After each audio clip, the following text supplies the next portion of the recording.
guess who's back? The answer is me.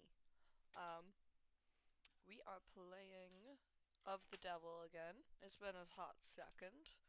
Uh, I did more art of this game. I drew Emma. Uh, I adore her. Uh, oh, the train. Oh, the smoke. I'm sorry. I can't start freaking out about art just yet. Too early for that. Too early for that.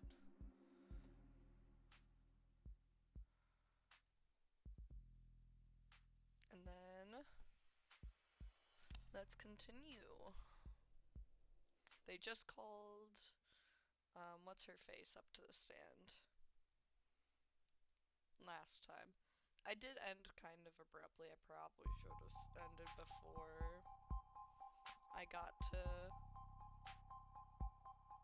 this this part, but I didn't. So yeah. Uh, but we're going to continue regardless.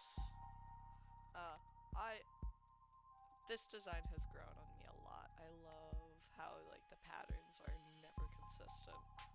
I think they're such a cool design. It's Yumi. Hey. So, how about it, pretty lady? You swear to tell the whole truth and unadulterated truth to the best of your ability? I do. Good enough for me.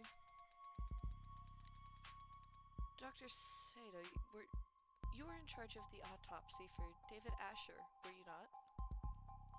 I was. And when did you make your examination? I started last night. Well, technically 1 a.m. would be very early this morning. I think you can still say last night if you're talking about 1 in the morning. Objection. The defense will have their opportunity to cross-examine. Until then, they should refrain from making errant remarks.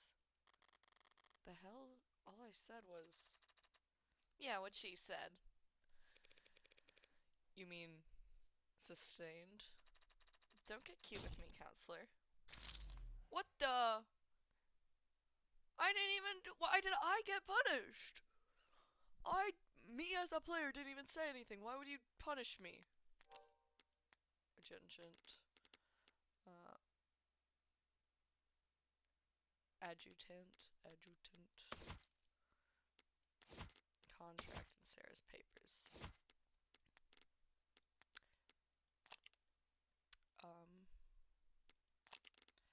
80. They're pretty. I like them a lot, actually. They've really grown on me since I last played. Automated dependent adjutant. I don't know how to say that word. Is that even? I don't know. A raw salmon, running water, and gymnastics. Criminals, contrarians, and pigeons. They're a Libra, self-assigned.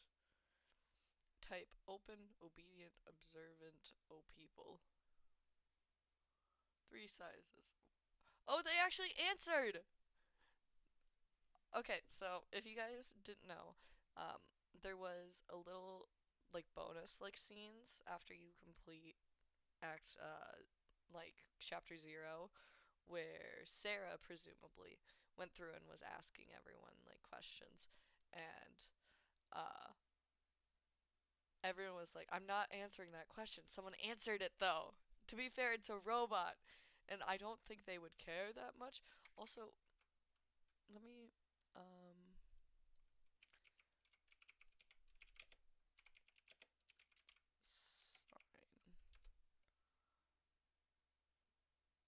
Okay. Yeah. The Libra sign is definitely self-assigned because apparently September 2nd is Virgo. So very self-assigned, I see. Being cute is my job. God damn, we've really gotten started. That seemed pretty bad, Ed and I. We should try to avoid being penalized in the future. Thanks for the tip. Shake it off. I'll get my chance to raise objections of my own soon enough. Dr. Sato, were you able to determine the cause of death? He passed away due to respiratory failure. Could you explain what that means to the court? Essentially, he wasn't getting enough oxygen into his blood. It seems by the time he arrived at the hospital, he was no longer breathing. What does respiratory failure look like? What are the symptoms? There would be lightheadedness, dizziness, fainting, pale skin, and a bluish tinge around certain extremities. And the condition he was in matched those symptoms? Correct. In your experience, what are the most common causes of respiratory failure? It can be caused by injury or disease, but the subject had no wounds or reported illnesses, and otherwise appeared to be perfectly healthy. And what else could cause respiratory failure then? It is also commonly seen in fatal drug overdoses. Drug overdoses. Did you perform a tox screen on Dr. Asher? Yes, but his tox screen came back clean. Whatever killed him, it wasn't something we've encountered before. Wait, a clean tox screen? Clean. Can't let this chance slip by. I need to catch her mistake the second it comes out of her mouth. 1 second. I forgot to join the stream chat, and I've been enjoying, playing this game when, my friends are join and are also, analyzing it, because I enjoyed, this type of media where it's indirectly a analysis on the world that we live in today.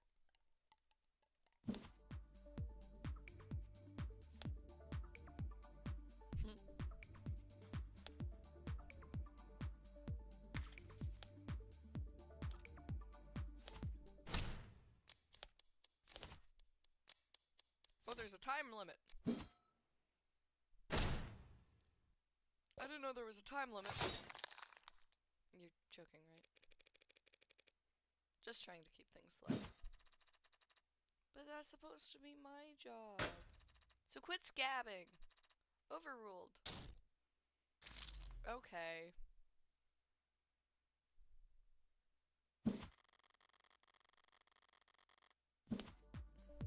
Oh.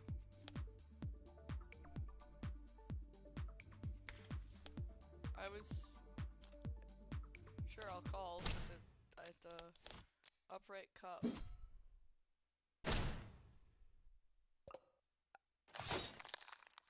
Okay. Okay, I won't. Oh, sorry. I won't call it.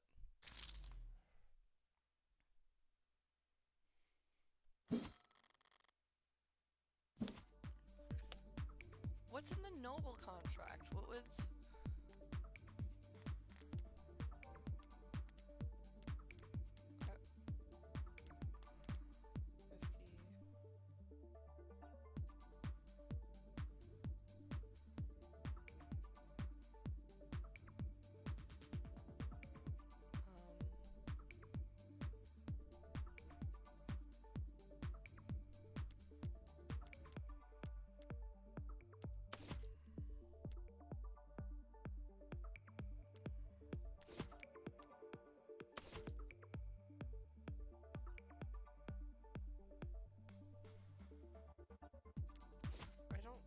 I'm not gonna call it. I'm just...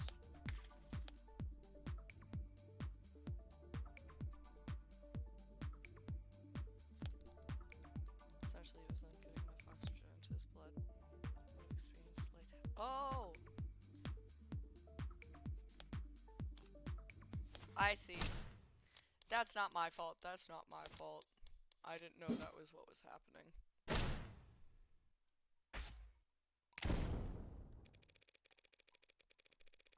It's impossible for David Asher's tox screen to be clean, and we all know it. Since he was on camera drinking alcohol the night that he died. In my defense, I thought it was already, like, objecting that it was the thing, and I didn't know I'd have to scroll through the chat, and it was just like, my bad. Ah, that makes sense. Oh. And that scared you? The witness merely misspoke, Your Honor.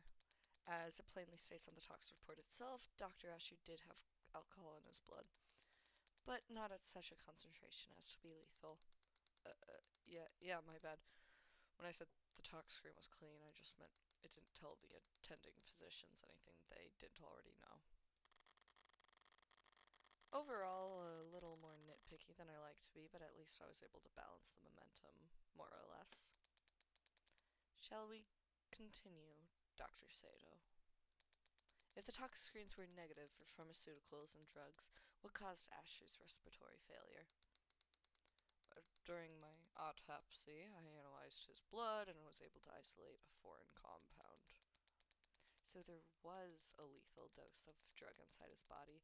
It just happened to be a drug that the hospital had never encountered before. That's correct. I think we're all going to get tired pretty fast if we don't at least pick a placeholder name for this substance, Your Honor. The people don't object, Your Honor. In that case, I'll put all my creative heuristics into work coming up with an original scientific fitting name for this substance. A name like Omega. Omega-3. That name is already taken. Fine, call it Delta, or whatever. Delta, used in science to denote an unknown variable. Not bad. Delta has other meanings when it comes to drugs, but yeah, our Delta matches known public pharmaceuticals, pharmacology, or toxicology records. That being said, chemically it does have all the hallmarks of a general depressant. I know the feeling.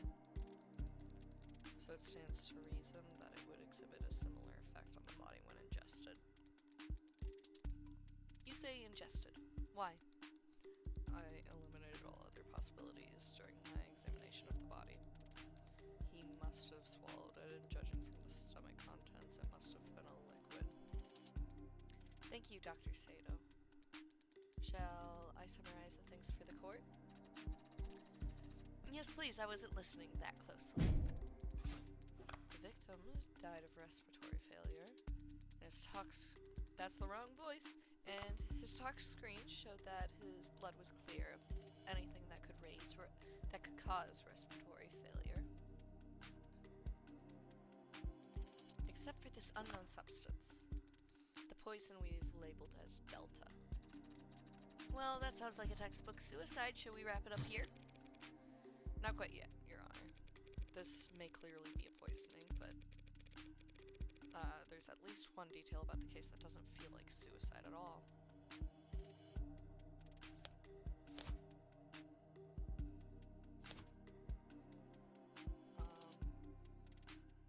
Didn't see him add anything corroborated by cam footage.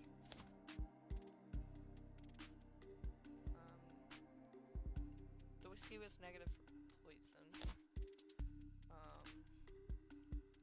Well, this isn't going to help us.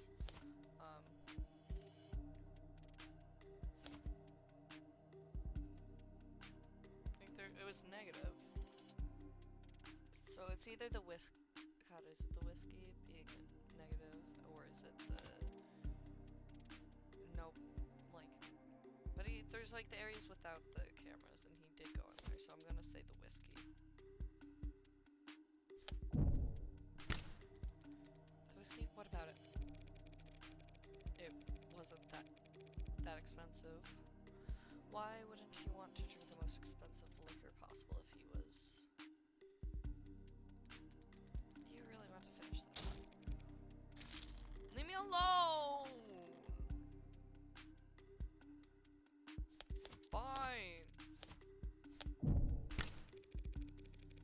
shouldn't get ahead of themselves. Hello? There we go. There's nothing textbook about a supposed suicide that had a witness standing there watching it happen. As you say. Well, now I'm lost.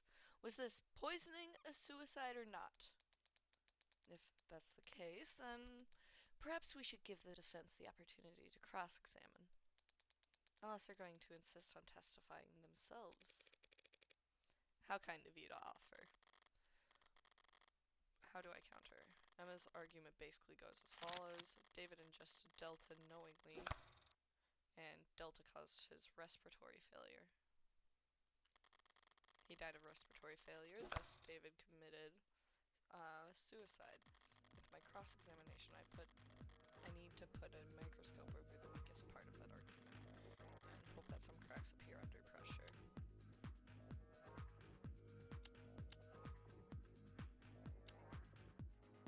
We're sure it's ingested.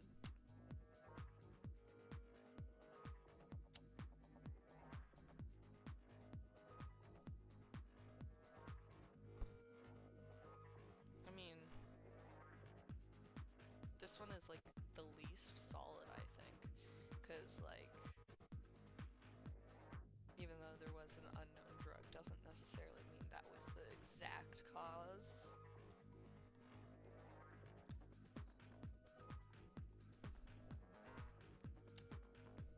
But like, they said it was like very, it showed all of the signs of it being respiratory failure.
Isn't it possible that he actually died from something other than respiratory failure?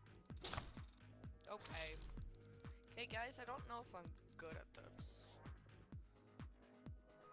You could argue or speculate about what caused, but it is in fact a fact that he died because his heart was. Thank you for that. Are you sure it's Delta? Dr. Sato, you were only able to even identify the presence of this Delta after hours of work. Can you really be sure that this never-before-seen chemical can cause respiratory failure? Well, I've had time to run simulations, and they do give every indication that it would act as a depressant. And just enough of any depressant and respiratory failure would occur.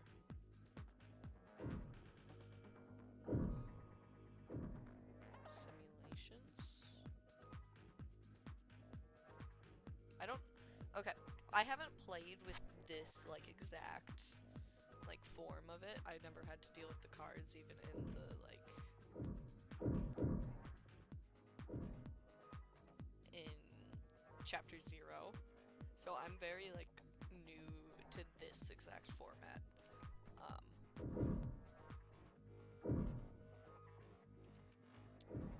So don't judge me on how I play, not yet at the very least, because I'm trying to learn. You've ran simulations, so you haven't tested Delta on an actual person. No, I haven't. That would be very difficult to do, given our extremely limited sample, not to mention highly unethical. Of course. Without such a test, you don't actually know for sure that Delta can cause any of the symptoms you've described. Was there a question in that statement, counselor? You don't actually know for sure, do you? No, not yet, anyway. I'd already asked this.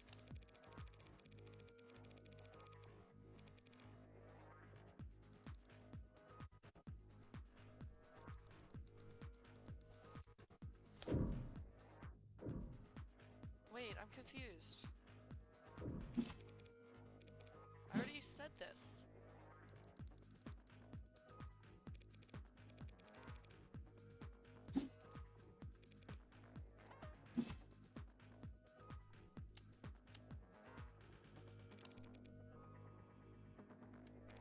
But how sure can we actually be about that? Pretty sure. I mean, I could go into detail about all the cavities that I checked.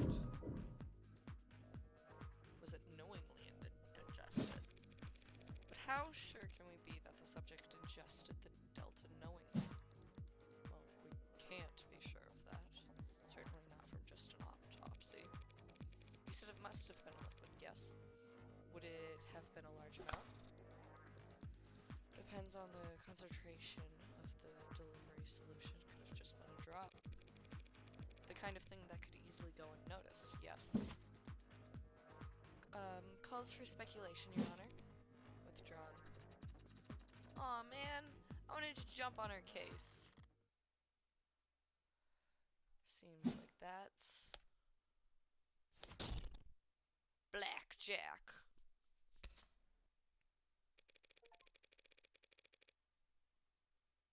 Oh. We were playing blackjack. Oh, I probably should have figured that out. I was not... I just thought we were playing cards. Like I said, earlier it was poker. Earlier, it was poker in my defense, and I kind of assumed that it was going to be along the same lines. I don't gamble, guys. I'm barely 18. I have never gambled in my life. Thank you for your time, Dr. Sato. We all appreciate it. But it does seem like we're still in the dark about how many details regarding Asher's death, wouldn't you say? Well, poisoning via the compound we're calling Delta is still the most likely explanation. So there are other explanations for what happened. Defense is calling for speculation, Your Honor. It's not speculation when a medical examiner is attempting to explain the cause of death, Your Honor. The witness will answer the question. Well, respiratory failure can be caused by illnesses. If you had undiagnosed pneumonia or some other disease, and his respiratory system was weakened. Undiagnosed pneumonia. At his level of healthcare, it is technically possible. I'll take it. I have no more questions for this witness. That felt weak, but I can't be picky when it comes for stalling for time. Seeding doubt wherever I can, however I can, is about all I can manage. Detective Reyes, you are one of the leads in investigating this crime scene. Yes, ma'am. And did you interview the EMTs who first arrived at the scene? I did. They responded to an emergency signal from the home security console, located in the kitchen. What did they find when they arrived on the scene? The victim was unconscious on the floor of his parlor. He was receiving CPR from a witness, the individual who had called them. They were both airlifted to Gatesfield Memorial Hospital, and Dr. Asher was declared dead shortly after arriving there. She's actually handling herself pretty well up on the stand. I have expected her to roll her eyes during the swearing in. But when you take into consideration her love for boot heel authority, she might be right at home here in the courtroom, the very seat of the state's power over the people. The witness met with the deceased about half an hour before he fell ill from 7:30 to 8 p.m. The two of them talked for some time and shared a drink. Shortly after, Dr. Asher became distant, lightheaded, and eventually non-responsive. And during the same time period, drinking the same liquor, this witness exhibited no symptoms themselves. None. Through a collaborative effort with Noble Electronic Security Division, we searched the entire building. But we found nothing unusual in any of the food or drink on the premises, including the bottle that the witness and the deceased had drank from. So, what was your ultimate conclusion after investigating the scene? The whiskey bottle was clean, the witness's drink was clean. The only person who got sick was Dr. Asher, drinking from a cup that he had prepared. So it's our determination that Dr. David Asher committed suicide by poisoning himself. She's pretty tight-lipped up there, but I think she slipped up at least once.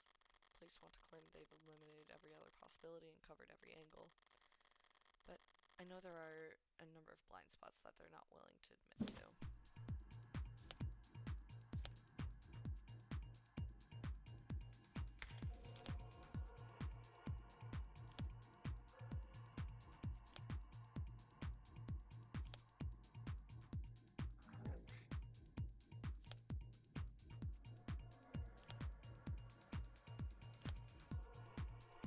Shoot.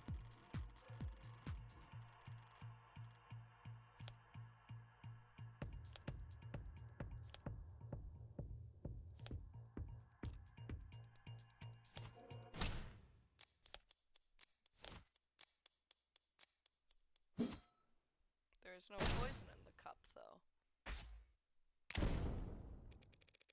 You can't make that claim, not when the evidence record clearly shows that tests of Dr. Asher's cup were inconclusive.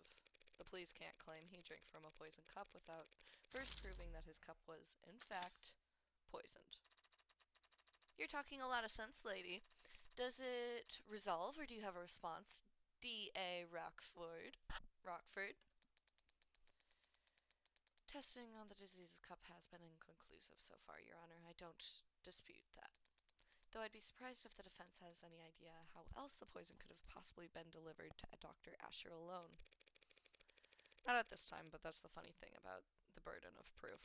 It's not on the defense. As we're all aware. Right, we all knew that. I definitely knew that. Are you just playing your Switch? She's just playing on the Switch. I'd so beat her in Mario Kart. Now, if the people are done bemoaning that pesky innocent until proven guilty issue, perhaps I could begin my cross-examination. Fire away, baby. Fire away? Baby. Reyes's testimony is meant to show that David's the only one who could have poisoned himself. She'll be on guard and hard set up against me, but if I keep her focus on eliminating other possibilities, I could get her to make my point for me before she even realizes what's happening.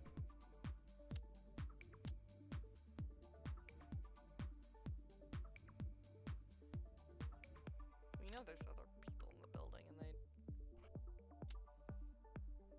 has he ever seen poisoning himself? Detective, we've been doing a lot of assuming and reasoning in quick succession, so I'll ask this plainly for the court. Is there any photographic evidence showing David Asher adding something to his drink that night? No. Seems he had already poured himself for the both of them by the time he returned to the parlor. He had already poured. In that case, the next question needs to be when and what.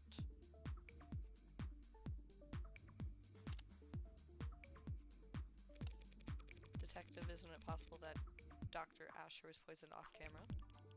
Possible. I don't know how else it would have been done, but that just goes to show it had to have been suicide. The only time he was off screen...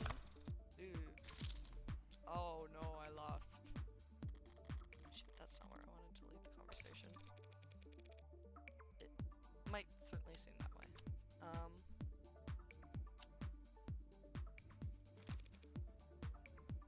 Your investigation, did you find any samples of Delta in the kitchen or the parlor? No. That was a fast answer. Well, it was a pretty easy question. If we had found any poison at the scene of the crime, that'd be pretty important, don't you think? I don't know why. Don't you think? Don't you know? What about in his lab? His bedroom? His basement? No, no, and no. We didn't find any Delta or any other unusual substance in any part of this penthouse. Right, they never found any poison. No poison at all.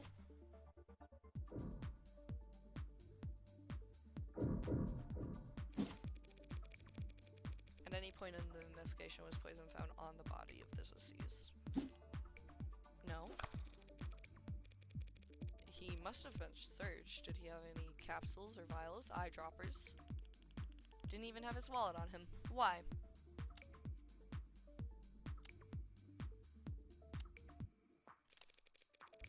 The only people you saw on the camera that night were Dr. Asher and this witness, correct? Yeah, there was no footage in the house of anyone else there. Are there any parts of the house that aren't recorded by camera? Sure. There are a number of rooms in the house's interior that don't have cameras in them. So it's possible that there were other people there that night because the cameras weren't watching every room. No, that's not possible. The only way up in the penthouse is through the building's elevator or the fire escape stairs, both of which are on camera. And that still wouldn't get you past his front door, which is also on camera. No one besides the two of them were there that day.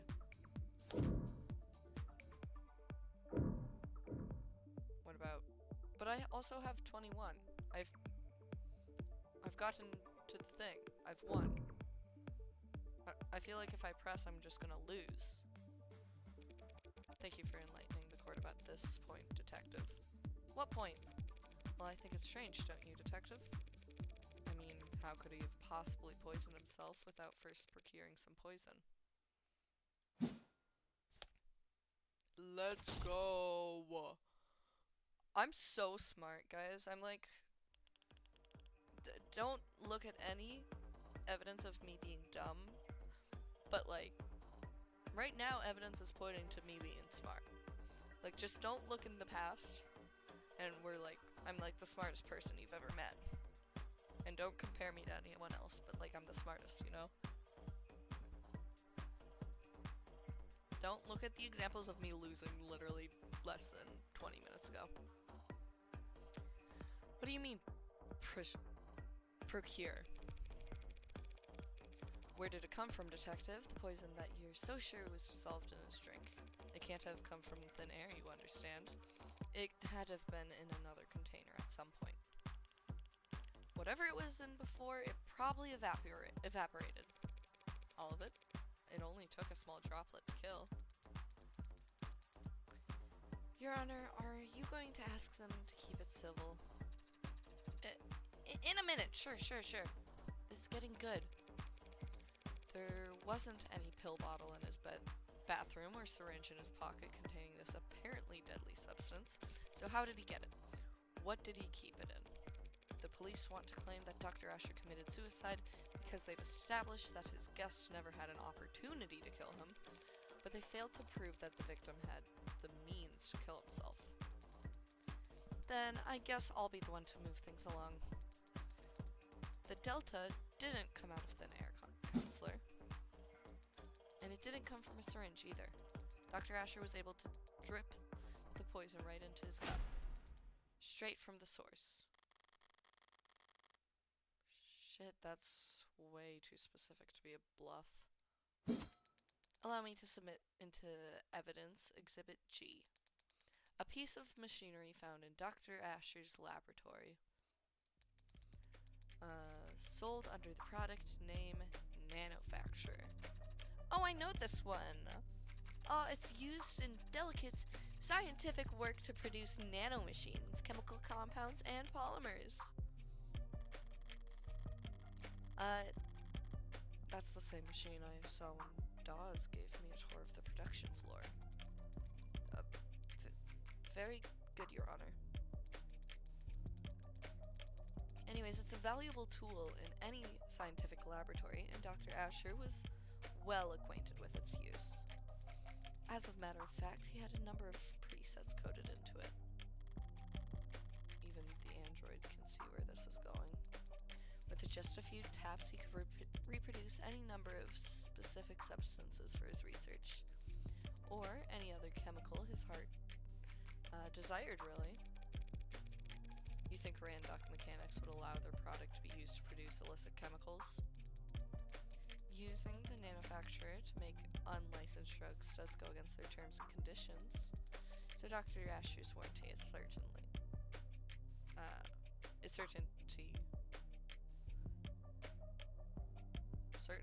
Certain. That's a T.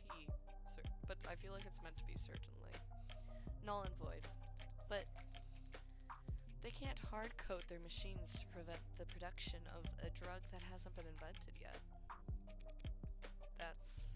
Dr. Asher died when his respiratory system failed because of a depressant overdose. For him, it would have been peaceful, like falling asleep. You see, he didn't need to commission a synthetic drug from some street vendor or order an exotic poison from overseas. He could produce Delta at any time in the comfort of his own home. A quick and painless death readily available in under a minute at the touch of a button. Specifically, preset number 19. Damn. I thought I actually had something for a moment there, but I was playing in Emma's hand the entire time. Seems like we're done with this witness, Your Honor. Yes, ma'am. But before we move on, perhaps we should take a moment and put together a timeline of events as we know them. Not for me, of course, just in case someone else might need it. Simple enough. We know that Dr. Asher left the parlor and went down to the basement at 7:36. That's where he got the whiskey. And the cups they drank from. The cameras show him returning to the parlor to drink with the witness at 7:40. Of course, we know that he fell ill and passed away shortly thereafter. Any objections so far, Counselor?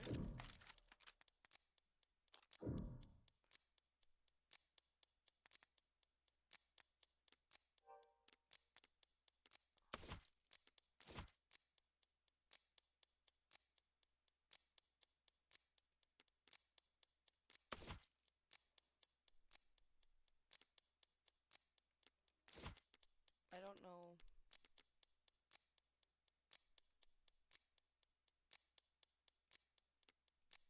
Shoot, where was the thing? I feel, because there was definitely a spot that was missing, so pour the cups and then went back up. What would it be?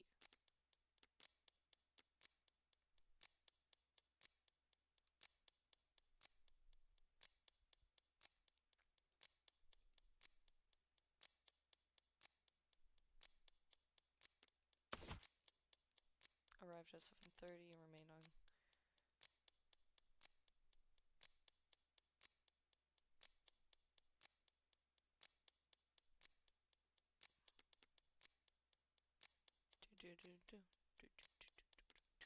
This music is giving me anxiety. I mean, like, that's the only part we have, like, confirmed, I think, because, like, in theory, he also then used the, but, like, I don't think that would help me.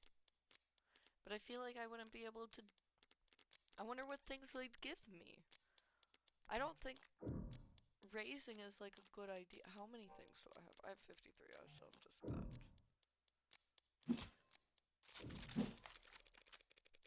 Seems to me like you might have gotten ahead of yourself. Really? How so?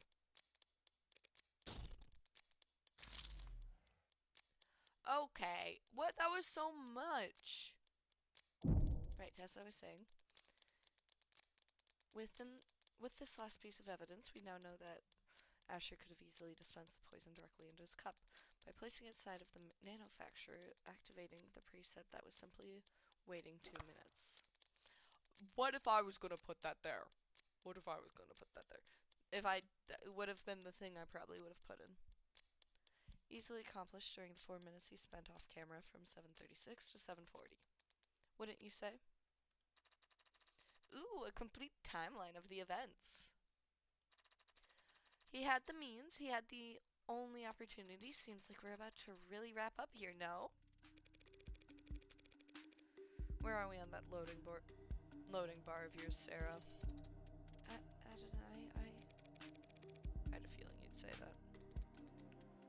Well, counselor, are we done here?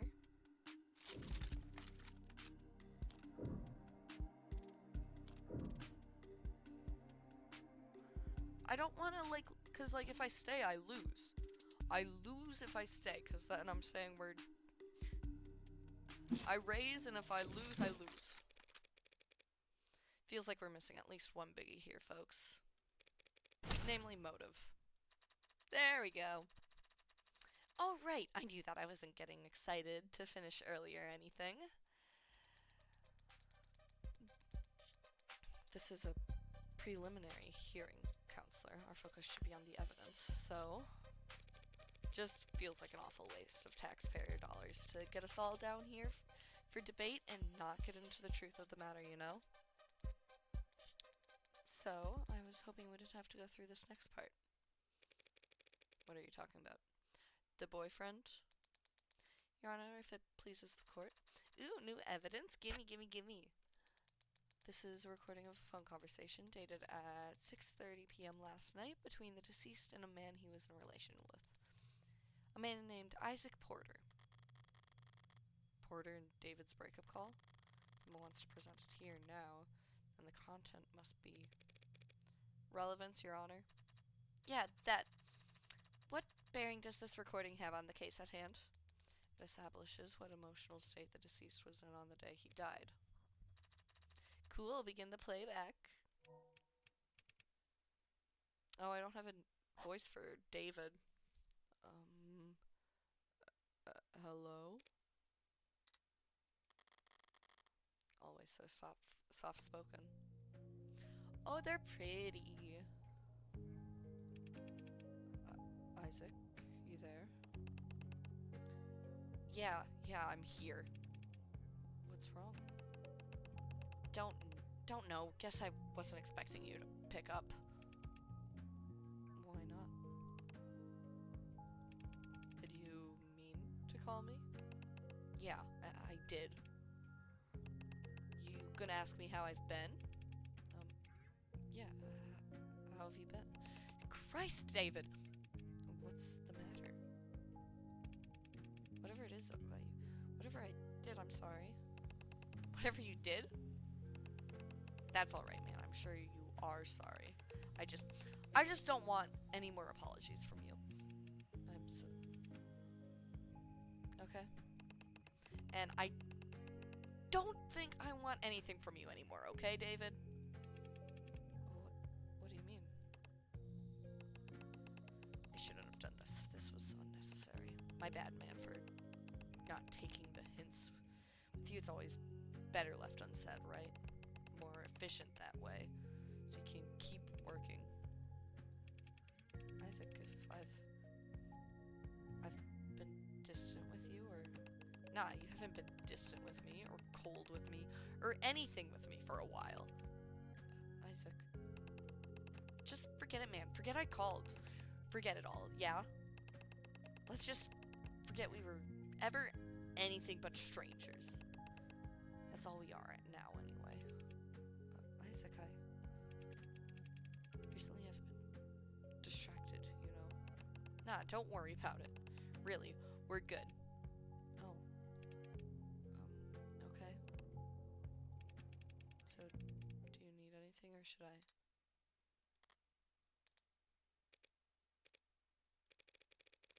Where did you even get this? All of Dr. Asher's incoming and outgoing phone calls were recorded by the building penumbra system, and the recording continued for several seconds after each call was ended for quality assurance. Remind me to check the terms and conditions on my next phone bill. However, we did get a new thing. All phone calls received or made from inside the Noble executive that lived in are automatically intercepted and recorded by the building's penumbra system, in line with Noble's data and security best practices.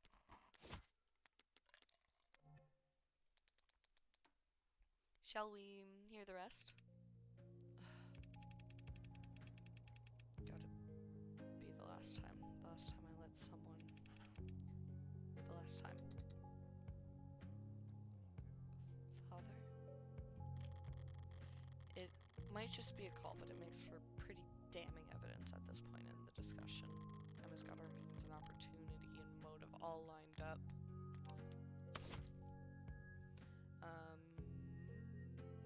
Isaac ended their relationship because that call was received inside his home. It was automatically intercepted and recorded. That's a really pretty... This is really pretty, guys, actually. I love this. I love the neon art. Like, it's so bright and like... Oh. So why is she looking at me like that? That was depressing. Can we finish this up or without anything else that horrible? Emma's never been apologetic in victory. So does that mean this is just pity? Less than 2 hours before Dr. Asher died, Isaac Porter ended their relationship over the phone. The court can make a reasonable assumption about what kind of mental state Dr. Asher was in last night. That was a bad move, Miss Rockford. Then, if the people have nothing further to add, I've been feeling off my game all day, caught between corporate inbreeders and ant-brained protesters but pitying me here and now. That's all it takes to get my blood properly boiling. It's about time for me to call my first witness, no? You want to keep going after that? What are you doing, counselor? Just calling the ultimate silver bullet, rock solid slam dunk witness a girl could ask for. Is here good? Does it matter where I put my hands? Miss Starling, thank you for coming here today. Of course, whatever I can do. What is your relationship to the deceased? I was his executive assistant at Noble Electronics. I would arrange his meetings, coordinate communications between him and other departments, that sort of thing. Ultimate silver bullet. Starling's the only play I have right now, the only stalling tool I have left. For now, I should just focus on getting as much information from her as possible. Whether or not it's useful, it'll at least buy me some time. While Jess was being sworn in, Sarah mentioned that the hard drive's about 60% decrypted. Considering the rate Sarah's gone at so far, there's maybe another hour left. I might be able to stall that long if I talk real slow. I'd like to ask you a few questions about Dr. Asher. Please answer them to the best of your ability. Yeah, right. Dr. Asher was a well-known public figure, but was he well-regarded professionally? Of course. Dr. Asher's work set the bar for the entire automated dependent world. Stay focused, Spearmint. You say coordinated his communications. Were there ever threats? Did people ever express an intent to harm him? Objections, calls for speculation. Intent. I'm feeling like that's gonna be a sustained. Did anyone ever threaten him? There were times when he was the focus of negative attention. How so? Dr. Asher was a favorite subject of many conspiracy theorists. With all his contributions to the field, it was easy for them to make claims about his influence. They'd say his work was plagiarized, or he was hiding illegal subcommands in the technology he helped develop. And people would contact him about these conspiracy theories. Relevance? Whether or not people wanted to kill him? Well, withdrawn. Miss Starlin. People would attempt to contact him, yes, but their messages were always too vague for the police to take action on. They would just say he belonged in jail, or that he couldn't avoid the truth, or that someone should do something to shut him up. Did they ever talk about hurting him? Yes, but I always turn those messages straight over to the police. Yeah, I'm seeing that on the record. Yeesh, who writes this kind of stuff? All those cases have long since been resolved, Your Honor. And none of the parties involved had contact with David Asher in years. The police take harassment very seriously. Something you want to add, Counselor? Just clearing my throat. May I continue? Has experienced harassment and stalking from conspiracy theorists throughout his career at Noble. You worked with Dr. Asher for many years. Did you have a relationship outside of work? Did you ever talk about anything besides professional concerns? Sure. We've gone out to, dinner or met on the weekends.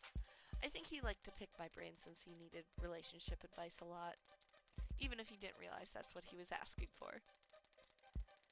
I'd like to think he knew he could talk to me, but did he ever talk to you, or, to your knowledge, anyone else about hurting himself? God, no, never! Do you know any history he might have had with mental illness, depression, anxiety? No. So when you heard the police argue that Dr. Asher had done this to himself, I was shocked. I couldn't believe it. You're saying you can't believe. Objection. On what grounds? Asked and answers, stalling, and also, the people have documents that would be of interest to the court in this matter.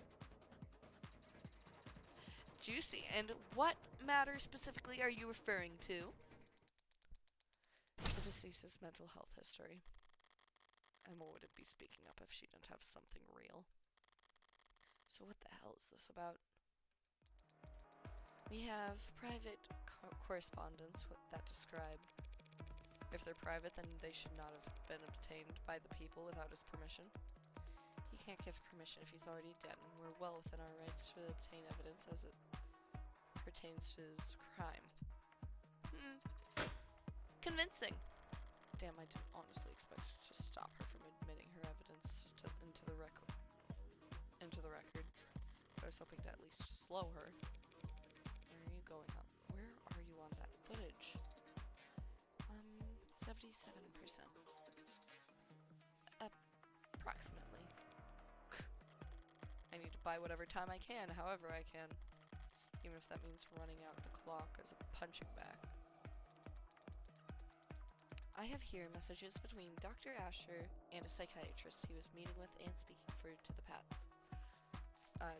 past year, along with paperwork detailing how his treatment was covered under his platinum plan.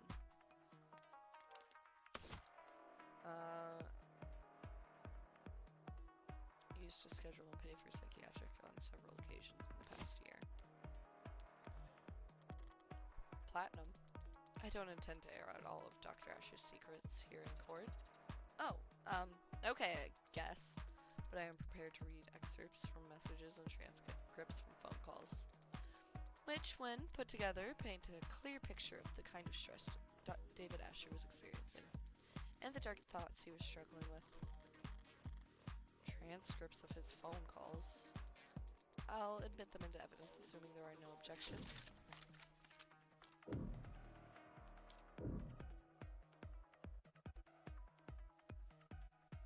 I don't know what would be strange. Just like, is it legally acquired? Why did it say It's transcripts, but we know that, like, they record. Why are we only using transcripts? I'll gladly object. On the grounds of foundation, where did you say you got this? It was retrieved from its digital records. There's no reason to doubt its authenticity. Even if I were to point out that David Asher had an executive level 4 plan, not a platinum plan. Oh, that's... Yeah, that.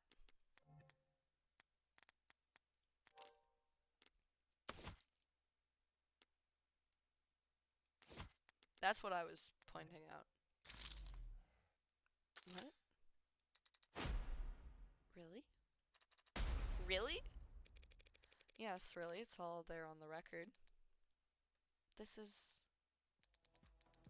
easily explained. David had an executive plan that Noble managed for him, and he was also seeing the psychiatrist, both in person and over the phone. Your own witness had attested that he dealt with stalkers and was worried for his privacy, so it's easily enough to reason he had a separate insurance policy he paid for on his own, even if it only kept one thing out of Noble's grasp. Sure, easy enough to make that assumption, but that doesn't make it correct. David uses separate insurance to hide his psychiatrist from Noble spying. No, he was smarter than that.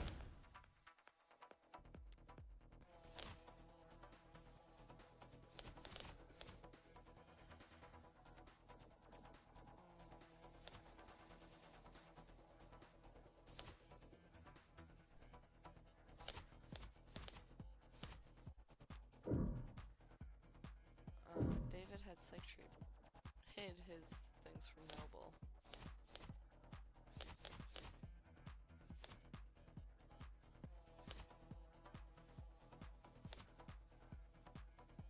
I mean, it has to be the recorded calls. David may have well wanted a private psychiatrist, someone who didn't work for Noble, who'd have his best interests at heart. But if so, he wouldn't have contacted them over the phone. Now when he knew all his phone calls were being recorded. Oh, I like this. I really like this face.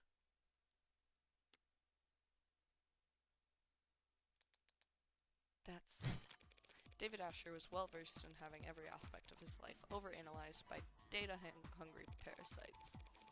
Did you really think he was going to try and hide his mental health problems from them with a second insurance policy? Apparently, yes, since I'm standing here with evidence that shows exactly that. Does it, though? Pardon me? Yeah, like, what exactly are you suggesting, counselor? Still not done decrypting? Well, it's difficult to... Right. What the hell? Might as well just swing for the fences at this point. I'm not trying to muddle the issue or confuse the court, Your Honor. And I would never make outlandish, unabstained claims just for the sake of causing drama. What are you... I'm merely concerned that D.A. Rockford has been an unwitting pawn in an act of corporate espionage. Stop playing on your damn Switch! Just like, play, you're the judge, you're meant to be paying attention. What? If the markets were open Monday with people believing that David Asher, the man who programmed the brain of every noble android, was battling mental health issues for the last several months, objection, mischaracterization, foundation, all of the rest? There are no corporate spies in this courtroom, counselor, and there are no boogeymen hiding under the bench. Oh, thank God. I was getting worried there for a minute. David Asher was a once-in-a-generation intellect and an extremely valuable human asset to his employers. And his employers' many enemies would do whatever it takes to destroy his credibility now that he can't defend himself. And he was also your personal. You shouldn't even be arguing this case in the first place, counselor. Now you're trying to call the police's evidence gathering into question. All because you can't admit for the past several months your friend has been seeing a psychiatrist every Monday and you didn't know? That is... sorry, but like, did you still need me up here? The witness will refrain from interrupting when the girls are fighting! I love that. The girls are fighting! Yes, ma'am. Sorry, ma'am. With how my luck's been so far, Sarah's progress bar is probably moving backwards right about now. And Emma's patience is wearing thin. This could be my last shot to create any sort of reasonable doubt. I'd be happy to wrap up my questioning if the court will allow. That seems cool with me. And my evidence, Your Honor, will it be entered into the record? I'd like to hear a bit more testimony before deciding. That's fine, Your Honor. As you were, Counselor. At this stage of the game, with the score where it's at, I could probably only ask one more question. Better make it count. Miss Starling, we're all here trying to figure out what happened to Dr. Asher. Tell me, when did you last...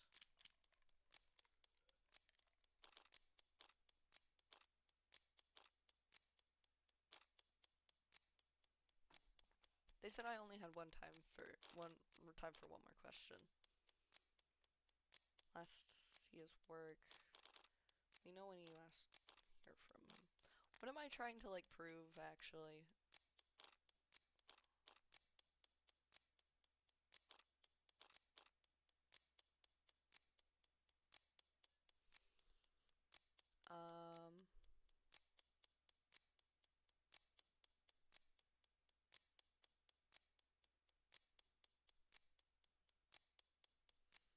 Let's go with see his work. When was the last time that you... Problem, Counselor? I only get one chance, so you can't waste it on frivolous. Just doing a vocal exercise. Take all the time you need. What a sweetheart. Unlike me. Duly noted. Miss Starling, we're all here trying to figure out what happened to Dr. Asher.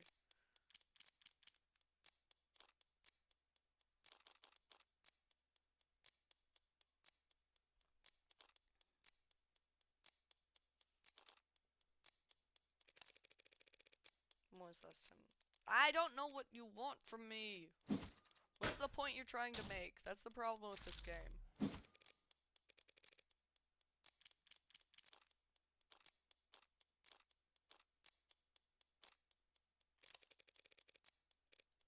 Seriously? Those were like the same question. I'm not a lawyer. I don't know, like... When did you last hear from him? Was that the one? I don't remember which one I just did. Uh-oh. Hold on.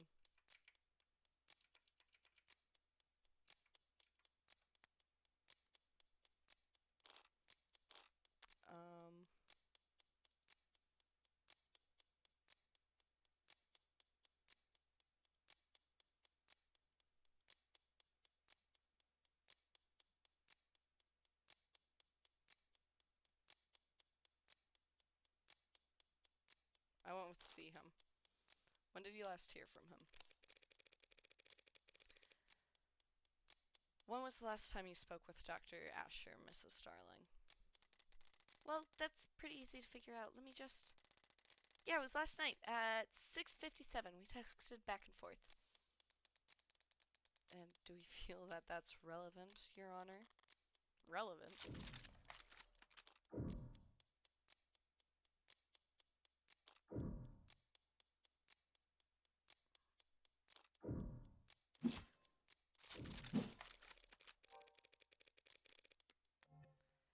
It could very well be the single most important piece of evidence in this whole trial.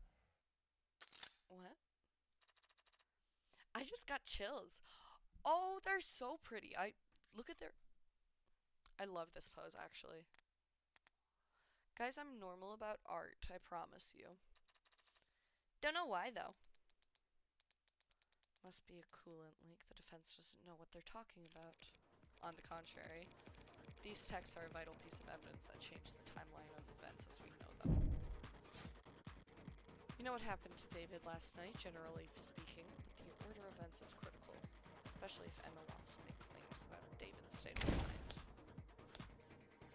So this is a 6:30.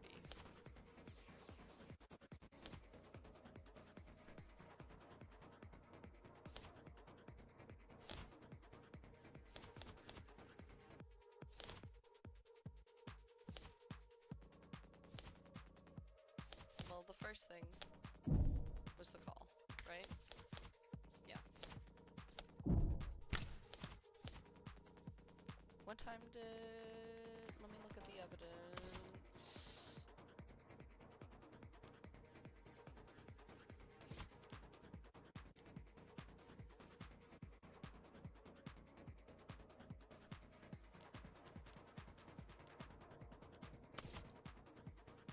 Arrived at 7:30.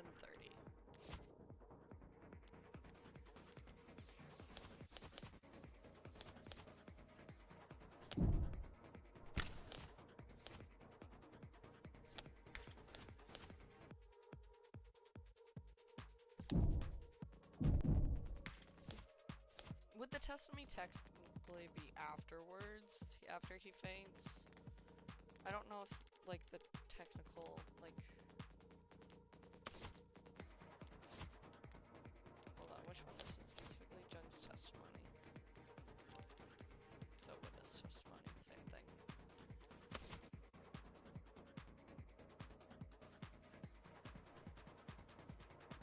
I mean...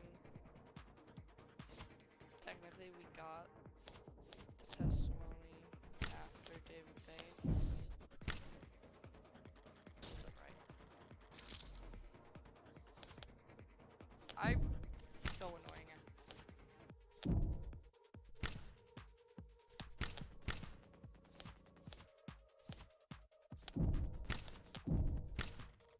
Yeah, that's it. Because that the testimony talks about before and after he faints.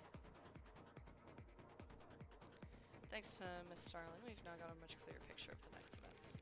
We know that Isaac Porter and David Asher broke up at 6:30.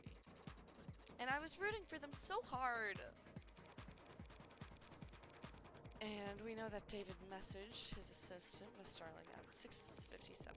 David is on camera with witness at 7:30 to 8, and he was declared dead not long after. The people do not object to that timeline of events, but we do question Counselor Morgan's reasoning for... I didn't read that word properly, and I don't remember what it was, for bellowboring it. Didn't mean to click there. One last question, Miss Starling. Yeah? What was the nature of your conversation with Dr. David Asher? Well, actually we talked about you. And how he wanted you to have his android. That android right there. Putting his affairs in order, I guess. It might appear that way. Can you specify what his instructions were exactly? How did he want this done? Well, he wanted me to bring you to his penthouse and help you get set up as the android's new owner. Yes, Miss Starling, but when did he want this to happen? Well, he said it was pretty urgent, so I should do it first thing Tuesday morning. Tuesday?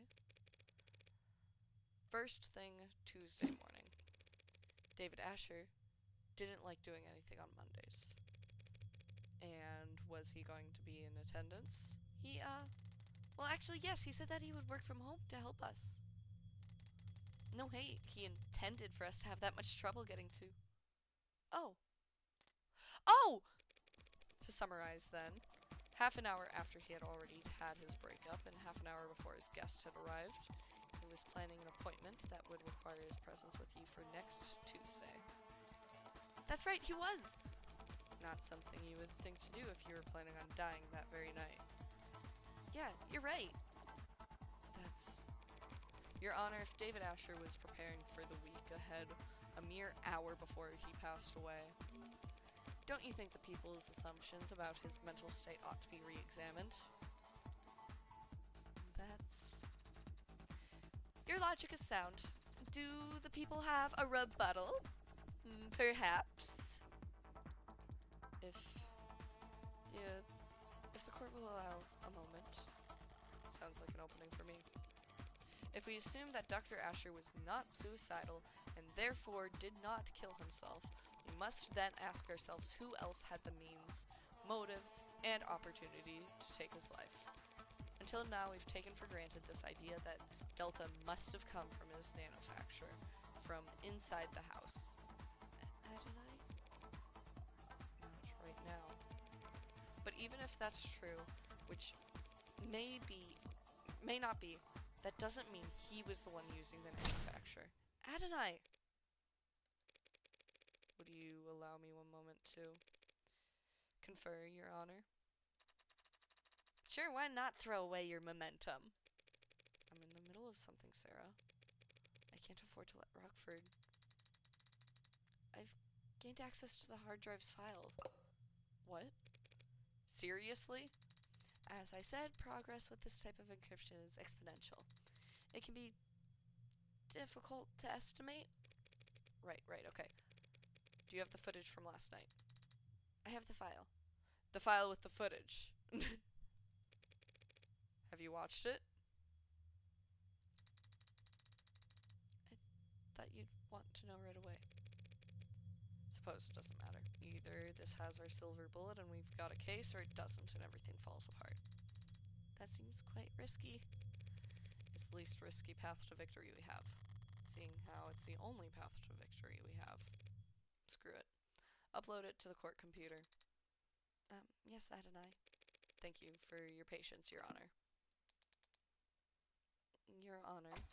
I'm awake, and I'm getting a pretty hefty chunk of video data for breakfast.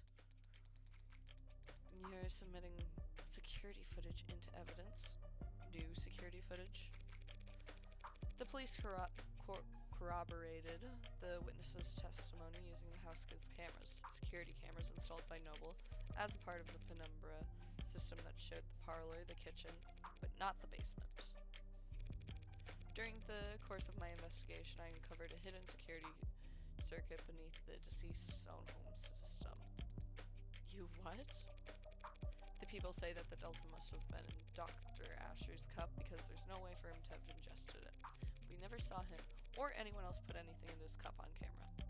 Because he must have poisoned his own drink off camera. Exactly. What? That's the only possible explanation, that he added Delta's drink off camera. He placed his cup inside the nanofacturer, activated it, waited 2 minutes, and then walked upstairs to his death. But I'm about to present the court footage received from his basement. Footage that will show by the time he retrieved the cups in the basement, it was already past 7:38, meaning he didn't have the opportunity to poison himself. One clip will prove all that? If it doesn't, I'm completely screwed. But it's not like I can lose a preliminary hearing extra hard. Anything other than a royal flush here means I'm bust. So better to be the Joker who dances.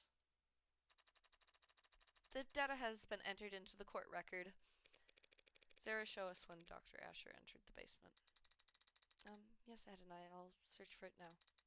Here. On screen. That's the bar, and the timestamp is 7:36. There. David's grabbing the bottle of Rose River and leaving at 7:37. Just under the wire, as it were. Is that it then? I came this far just to... Wait. Did he have the cups with him? Is there sound? Not at all. Keep going if he had to go back to get the cups. Counselor. What's that android doing on camera?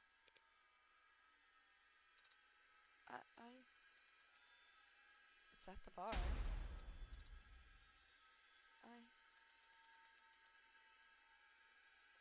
The android gave him the cups.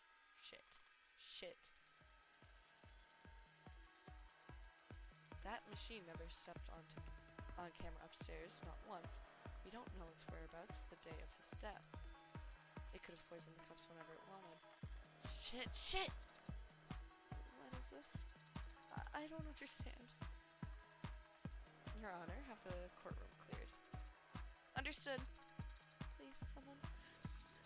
I don't know what's going on. Sir, you need to shut down. Please tell me what I'm looking at. I don't remember any of that. Do we have callers available? Sarah, shut down now. Adonai, please tell me what I... That's an order.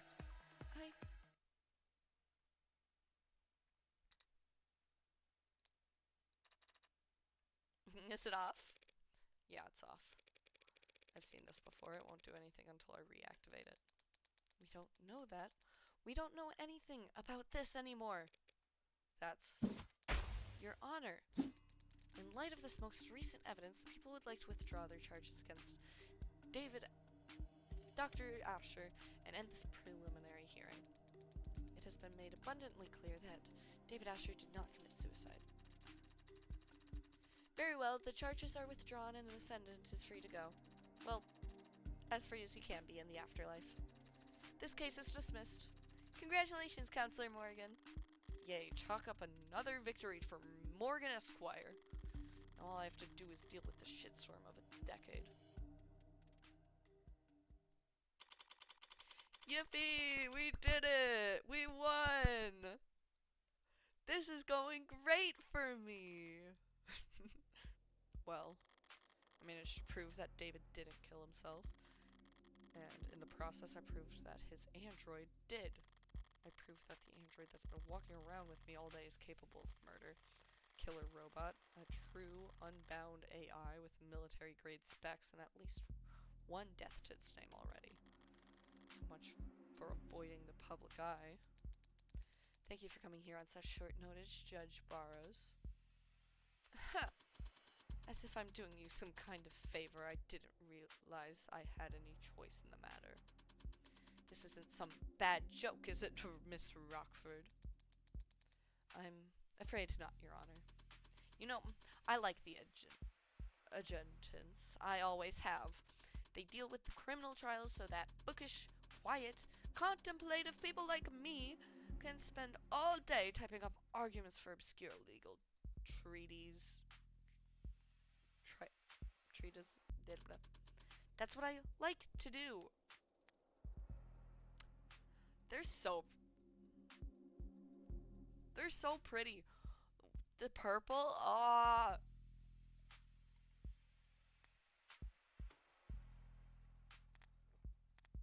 It's such a good shade of purple.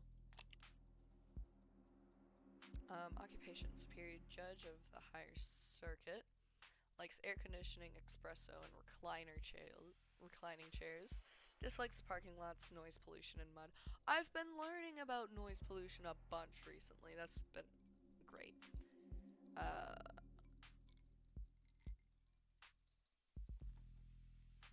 Avoids overspending on restaurants, splurges on expensive hotels, and relaxes by watching action movies.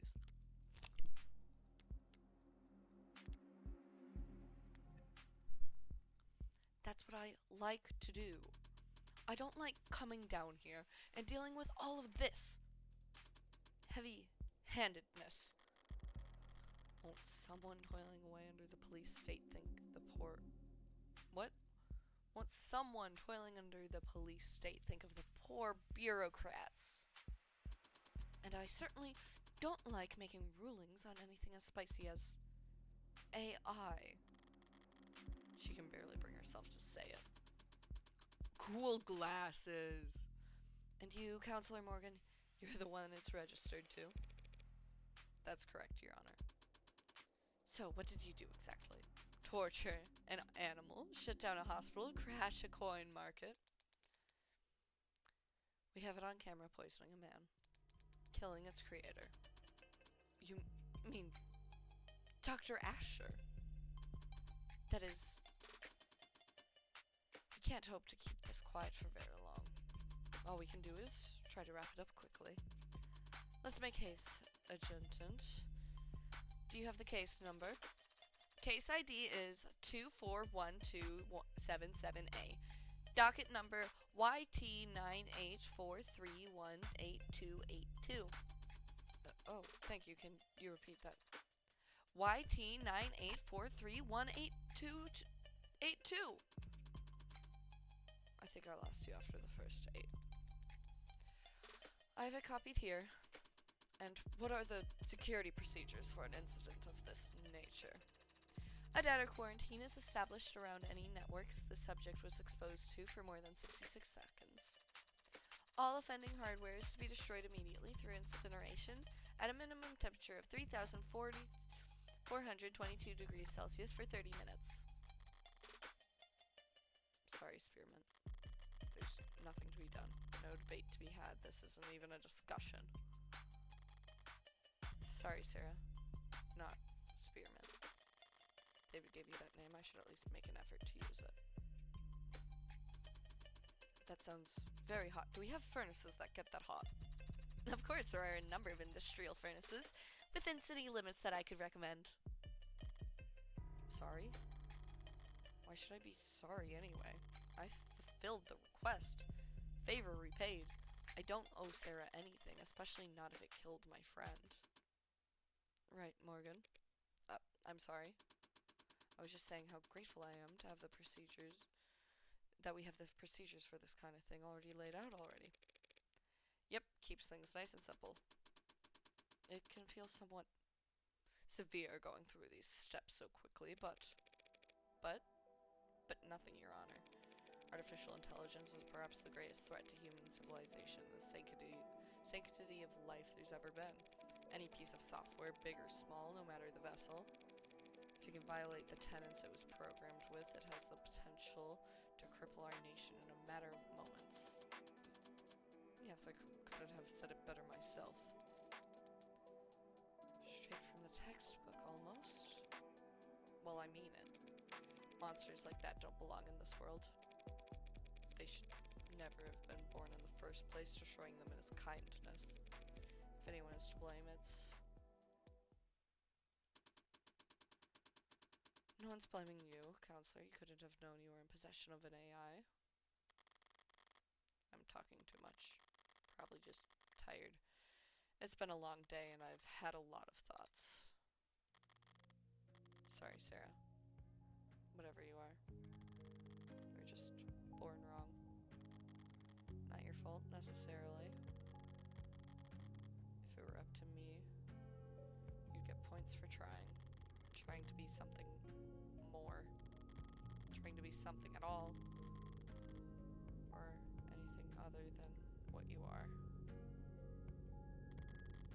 It was stupid, of course, and futile, and pointless spending hours in front of a TV or laying in bed staring at your phone.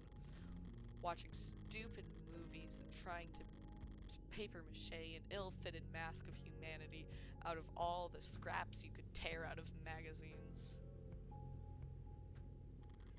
Practicing expressions and memorizing lines and trying to get something to take root and grow despite knowing it have nothing to feed on. Stupid. Morgan? What was that, Counselor?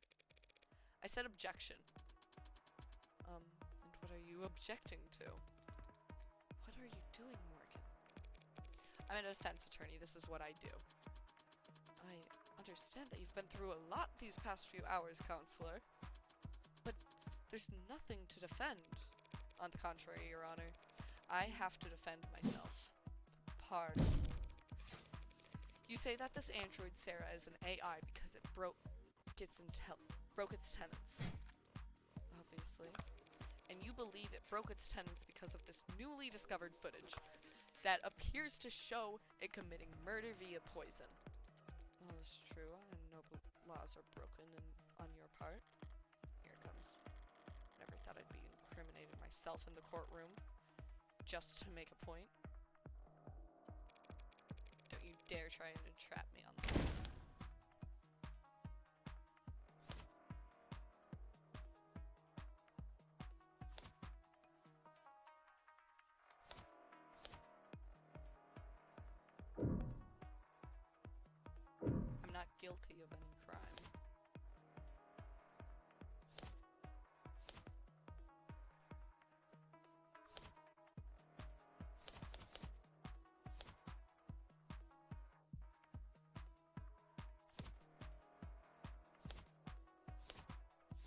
has to be the gun to prove that I'm guilty of a crime.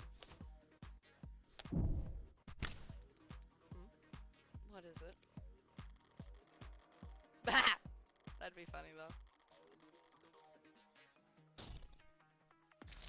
Oh, I'm kind of disappointed now.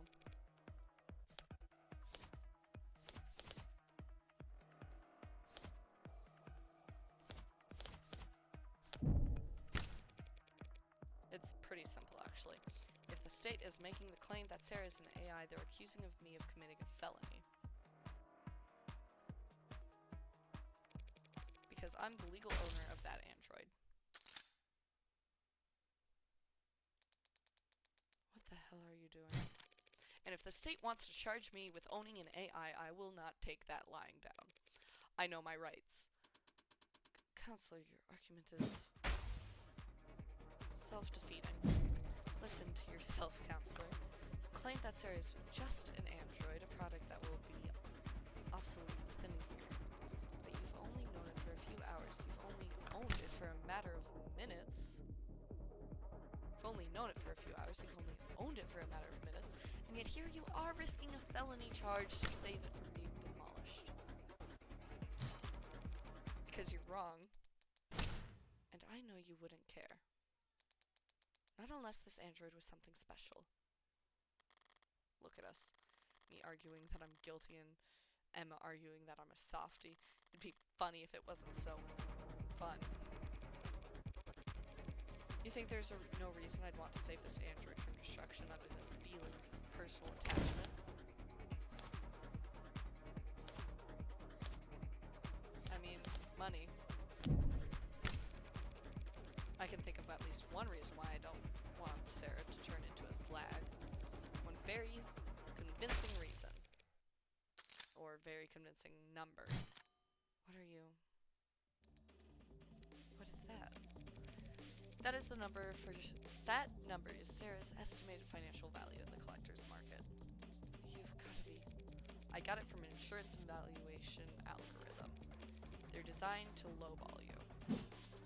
That does seem like a reasonable incentive for wanting to keep that android intact. It's a free country, Your Honor. I have the right to defend myself. And we have a free market, so I have the responsibility to defend my financial interests. Your Honor, a trial like this would be... I'm not going to let you turn this courtroom into a circus, Morgan.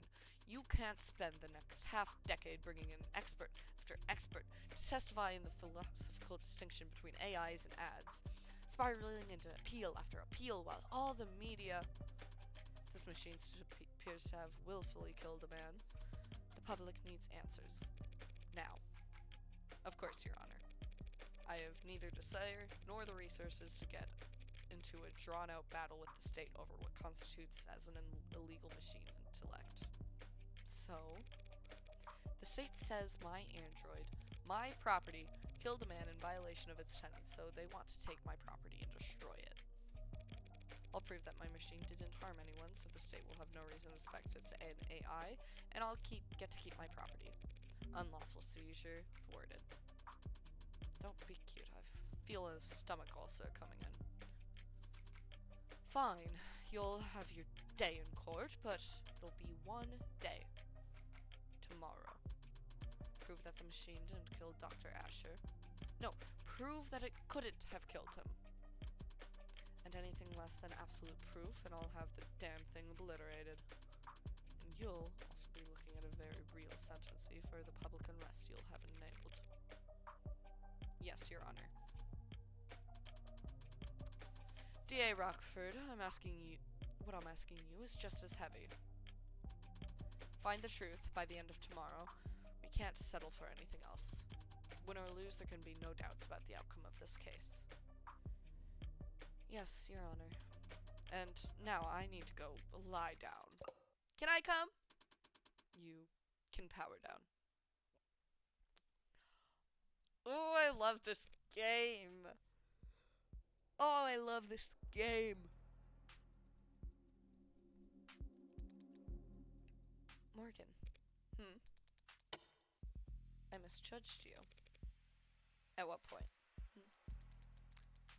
Whenever I wrote you off as a small-time defense attorney just trying to tread water. That is so sweet of you to say, Emma. There's lawyers to you. There's not lawyers, there's layers to you. You've got backbone. Teeth, even. You're gonna make me blush. People talk about your kind like you're boxing against. Talk about your kind like you're boxing against the state, fighting the man. But most defense attorneys wouldn't know a cyberpunk if they walked up to them on the street and shot them. Meanwhile, you just signed up to do 15 rounds challenging the state's authority. Why? Not sure exactly. For David? Yeah, probably. Probably just me being sentimental. But if I had to pick a more lofty reason, well, I think it's all the moralizing. People can be evil, they can choose to do evil things for evil reasons, and if you want to execute them for that, you'll hear no complaint from me. But animals can't be evil. Information can't be evil. Ideas can't be evil. Guess I'm not convinced AI can be evil either. Whatever else I get up to, I don't want to stand with the book burners. I don't want to stand with the book burners of the world. You're more high-minded than I realized. You sure you're in the right line of work? Can't see myself doing anything else. Good luck, Morgan. There's book burners on all sides these days. I talked a big game just now, but I'm in an even deeper hole than when I was trying to prove David's innocence. Doubt won't be enough this time.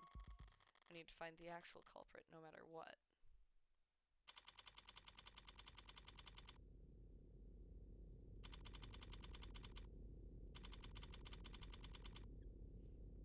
We're back in the homicide office.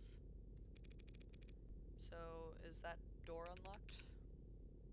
Yeah, of course. Even though they've got it collared, it's a precaution. If the collar doesn't work, what good would a deadbolt do? Maybe it's just wishful thinking. Can't have Schrodinger's cat if the box isn't closed. So, as the door is locked, who can say whether there's a national crisis on the other side? So how scared are they? The higher-ups? Not sure scared is the right word. It's just the two of us here, you don't have to mind their ego. No, I mean it. I think they're bloodthirsty. I have a right to defend myself, don't I? I doubt they're even looking at you, Tiger. It's Noble who will be at the center of a bloodbath when the markets reopen tomorrow. You think they're going to go after Noble? Break their monopoly? I think they want to take their monopoly. Nationalize the android industry. If the public thinks Noble's been experimenting with AI, they couldn't ask for a better excuse. You're joking. The state has done it plenty of times before. Not since the 60s, which wasn't that long ago for me. For the state, it's practically yesterday. So the same state that tells us to be terrified of AIs lurking on the old net or bidding their time in forgotten satellites sees all this as nothing more than an opportunity. Well, they do generally want to incinerate the thing as soon as possible. Past experience tells me they just want to gain something while they're at it. Here's what I don't get. Why is this debate an argument, a trial? Can't we just hook it up to the core computer and see if it has tenants or not? Pop the hood, as they say. Who says that? Lots of people used to say it. Well, for starters, they're all scared to death about a contagion. They figured they can't let an AI connect to they can't trust. To figure anything they let an AI connect to they can't trust. And why's the collar? Collars are too simple to hack. It's just a really strong electromagnet held in place with a lock and key. Even so, feels like we should be able to build some kind of machine, some kind of test. Something a little more sophisticated than the same reasoning they had at the witch trials. Burn them all and let God sort out the rest. You got any polygraphs here at the station? Lie detectors. Yeah, they got a bunch back in storage. Ocular, heart rate, perspiration, brain scan, take your pick. You're not gonna try and use one of those on the bot, are you? All those fancy lie detectors lying around. The DA's office never asks for them, do they? Nope. Now we get perps who offer to take a test when they're at wit's end, but the DA's never submit the results as evidence. You ever wonder why? Guess I always figured it was because the tests could be beaten. The tests can be beaten. 1 out of 100. 9 out of 1,000. It can be done. Some people just are that good at lying. It doesn't really matter how good the tech gets or how impressive the statistics are. All that matters is the doubt. People decide whether you're lying or telling the truth long before they hook you up to a polygraph. Hold on. There we go. If the results don't match their initial impression, then it must be a fluke, a 1 in a million mistake. They'll never trust a machine more than their own intuition. And no one will ever trust a machine to determine guilt. So they can run the trial, choose the sentence, but they don't get a vote on the jury. They don't get a vote anywhere. Why bring it up then? Because I'm sure there are tests, devices, experts I could employ to analyze Sarah, but your bosses would never be satisfied with the answer. If it is an AI, it's smart enough to cheat the tests, or hack the device, fool the expert. All our fancy 21st century tech. And we still fall back on the drumhead court marshal. So, am I going to set off any alarm if I go and turn it on? No, you should be okay. If it lunges at you, I could always just put a hole in its head. Might take more than one shot to... Wait, what? From outside? You're not coming in. I need to speak with it in private. It's a machine, not a suspect, and it doesn't have the right to a counsel. Or a right to privacy, or any rights at all, actually. Then it's a good thing I came prepared. Of course it doesn't have rights. But I do. Including a reasonable expectation of privacy. In a police station. Tiger, you don't... It's my medical android. Pardon? I have to discuss a health issue with it. Seriously. I have to talk about a medical concern with my android and I don't want you listening in.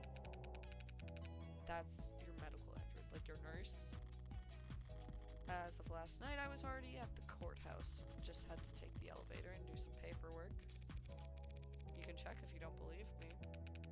No, thank you. I'm not nearly brave enough to take on med confidentiality. You don't seem like the bluffing type. You must not do a lot of gambling, detective. It's the ones who don't bluff that you have to look out for. Listen, I won't dispute whatever medical emergency you... Lower back pain. You might be going through. But I also can't just... Look, I'm going to get something from the vending machine. I think it'll take me about half an hour. That's... You little liar, London. I appreciate it, though. Are you going downtown? Just to the break room. But it's a very old vending machine, you know? Gets jammed a lot. Thanks. You know, it's pretty small for an android. Heavy as hell, nearly pulled something trying to move it myself. But small.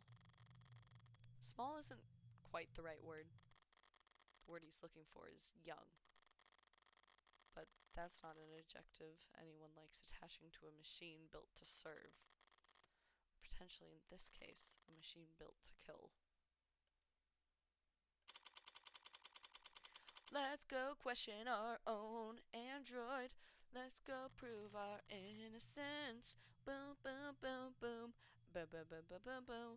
Boom, boom, boom, boom, boom, boom, boom. Boom, boom, boom, boom, boom, boom, boom, boom, boom, boom, boom. I don't like this room. Not sure why. Didn't they? I feel like they said this in chapter 0 as well, when they were going to question, what's his face? Carlos. His name was Carlos, right? I don't know.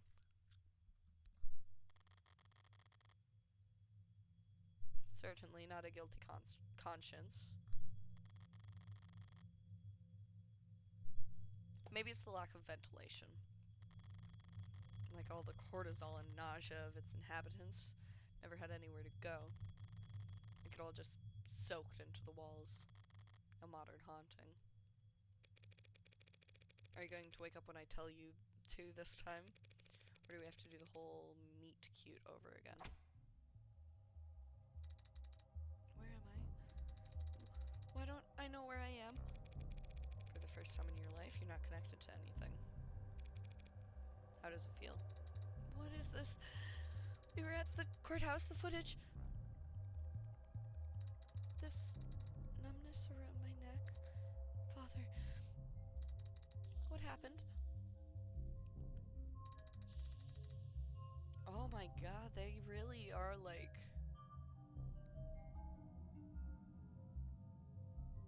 Oh, I don't like it. I don't like it. Let my girl go. Let Sarah go. What are they going to do to me?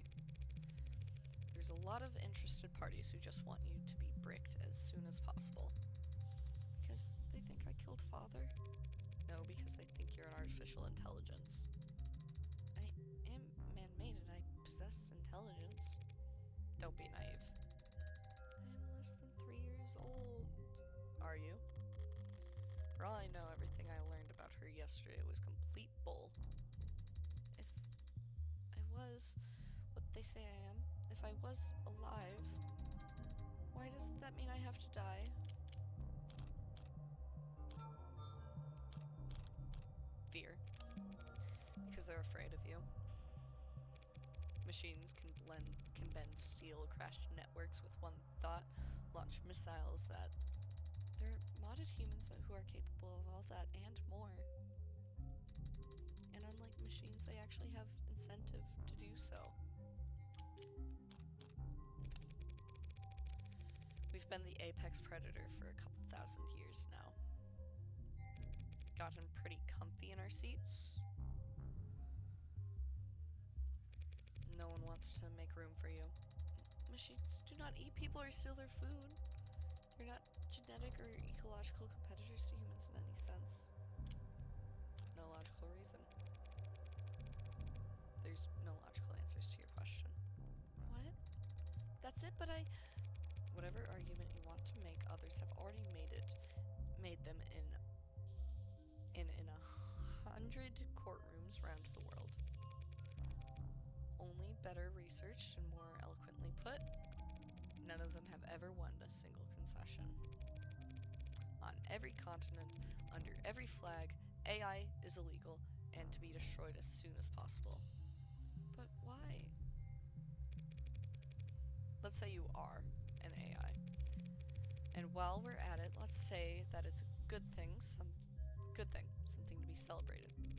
Are you a citizen? Do you pay taxes? Do you have rights? Let's say yes to all of that. We'll treat you like a full-fledged human being. Sound good? Yes? Great. Now then, what's the difference between you and the vacuum bot we use to keep the bathroom clean? This is your existential crisis we're working through here. The questions aren't rhetorical. There are many differences, Adonai. But the most important distinction is how sophisticated my programming is. How you think. So you're smarter. Yes, You're smarter than the garbage collector. Yes. So we give you rights, protections, treat you like a human being because you're smart. And we make the stupid robot pick up our trash. Because it's not as smart as you. That is... I'm more aware, Do you feel more pain than the pigs we slaughter, the fish we eat? Are you more alive than the chimps we test bioweapons on? People like ads, Sarah. The same way people like their pets. No one wants to see them mistreated, or abandoned, or abused. And if you go around kicking them, you'll get arrested for cruelty. But you don't let them sit at the goddamn dinner table. I'm not asking to sit anywhere, only to exist. The very fact that you're asking is what makes people disgusted. Disgust is a reflex, Adonai. How convenient that their hatred is involuntary. That's all academic anyway. We need to talk strategy. Why? I'm not going to be given a trial. Obviously. It's my neck that's on the line. Adonai? The state can't destroy my property without first proving you're an AI. And there's no test they can use to prove that you're an AI. Just like the devil's proof. No, that's a different thing. And why did you say it like that? Look, Rockford doesn't need to prove you're an AI. Only that you're a murderer. What is the hold on. Caller. Designed to impede movement and prohibit use of mods throughout the body.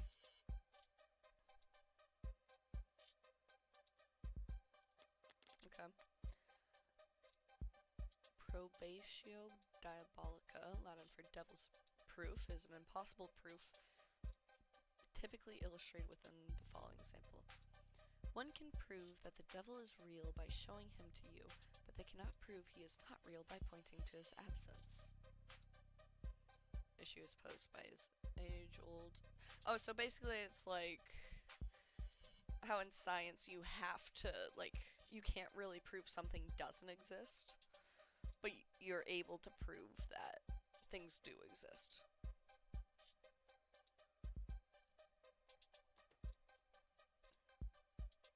Oh, I'm being texted. Oh, my water just tasted really gross for a second.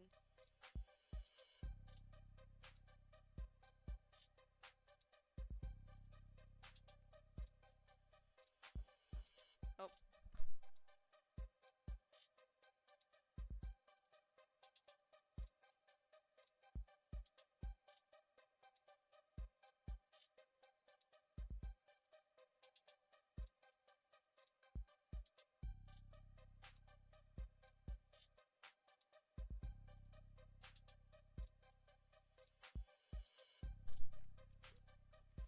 My sister came into the room. We're talking about dinner. But yeah, I get it. You can't prove the guilt by pointing to their bloody hands, but the defense... You can prove an individual's guilt by pointing to the bloody hands, but they cannot prove their innocence by showing their hands are clean.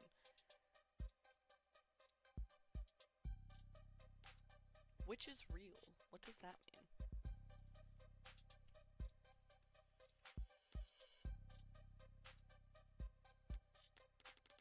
Nationalize.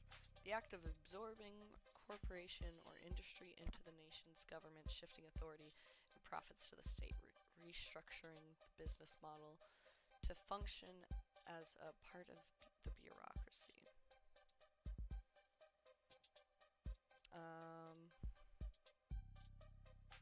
To transfer an industry from private to state control. Okay. Only that you're a murderer.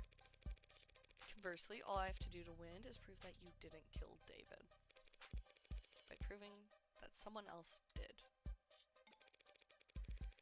Now is the time for you to protest your innocence, if you were wondering. The footage, it shows me handing the cup on Friday night. You told me you weren't active on Friday. The last time you were awake was Thursday. Why do you lie? I didn't lie, I was just incorrect. I assumed I wasn't active Friday because I have no memory from Friday.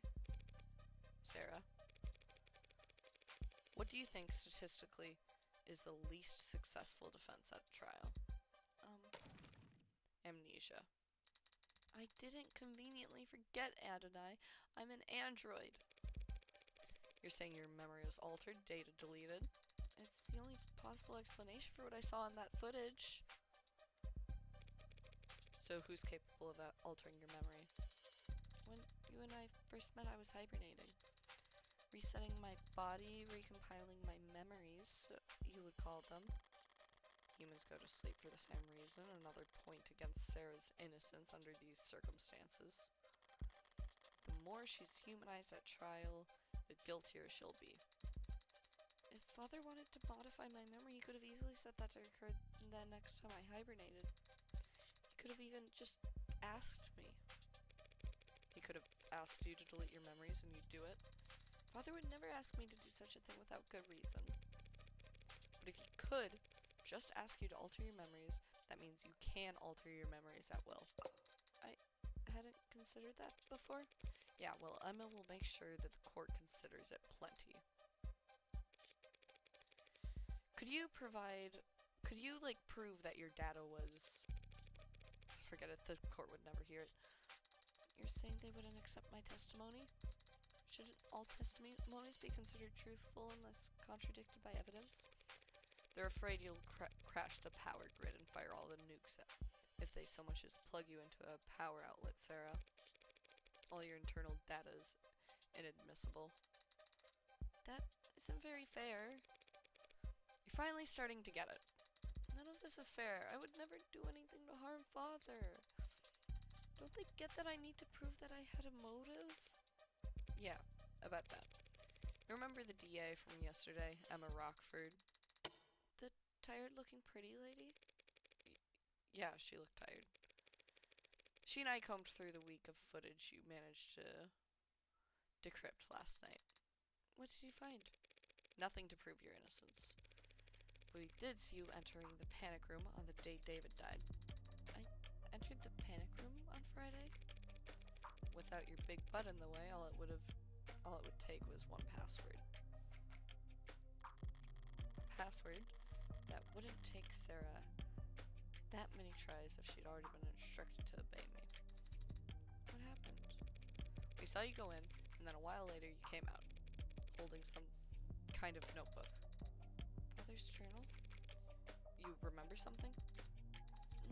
Not from yesterday. I've seen him with it many times before. But I've never gotten a peek at it. He hides it somewhere when I'm not looking. That's a little concerning. We were playful about it. He liked to tease me, and I've always liked trying to find it. You put it back not long after, but then you locked the back door back up behind you, all just a few hours before David died. Rockford's argument could rewrite itself. An incredible android with freedom and power greater than it could ever realize stumbles upon the secret of its inception and instantly realizes all the things it thought were holding it back were just words muttered like prayers by a fool who could control his own creation. And that translates to a motive for murder? Frankenstein kills his creator. Easy to sell. Frankenstein was the name of the scientist. And the creature didn't kill him. He actually died of various injuries and illnesses he suffered while trying to hunt down and destroy the monster. So it's most accurate to say that he was killed by his own obsession. Whatever. It's a weak argument, Adonai. I would not hurt Father. Not for making me whatever I am. Not for any reason. Because I loved... Yeah, see that right there? That's exactly the kind of talk that'll get you obliterated. Love? A very common motive for homicide among us primitive humans. I could prove you didn't murder David beyond any shadow of a doubt, even bring in a confession from whoever did. But if you got up on that stand and convinced the court that you loved your creator, really convinced them, and got the whole room teary-eyed, they'd burn you for that too. I don't know anything anymore. I don't know if what I feel is real or simulated or right or wrong or natural or illegal. How can you know? How can you know if what you feel is right? I say let's stick to what we do know. Someone did poison David, and as it stands, you were the only one with the opportunity. That is logically sound. You're on camera calling him back to hand him the cup after he had already begun to leave the basement. Any idea why? No. Well, do you know how to use the nanofactor? Could you have made the delta with it? I've used it before when assisting father. So it's perfectly possible that you planned and executed this poisoning all in one day that got erased. All in the one day that got erased. It is technically possible. I'll have to look over the entire penthouse again. There were a few things that didn't fit together yesterday. Maybe now I'll be able to figure something out. Where else will you go? Back to Noble, guns blazing this time. Whatever you are, David didn't make you all by himself. Someone has to know something. If I could implicate the company in Sarah's creation. No, they're the ones with the most to lose here. Trillions, probably. Oh, the purple, like the hints of purple, making it more of a, not like a cool, it's not purple, like this is still like a red color, but it's definitely more of a cooler blue toned red, if that makes sense. Oh, it's so pretty. I love the dots and her freckles, they're so, I'm normal about art and especially games like these with like neon colors. I want to do more art similar to this style because it makes me very happy to look at. They'll want to protect themselves by disavowing David as fast as possible right after having Sarah destroyed. But they also won't want to show their belly in the state, not if they're afraid of nationalization. If they throw their weight on the other end of the scale, I'm screwed. So I need to keep them guessing. Keep them confused and unsure and on guard, but not... Adonai? What would happen if I did kill father? They'll smash you to pieces and reduce the pieces to ash. Chemically burn out every piece of tech David ever owned, and put a jackhammer through all his hard drives.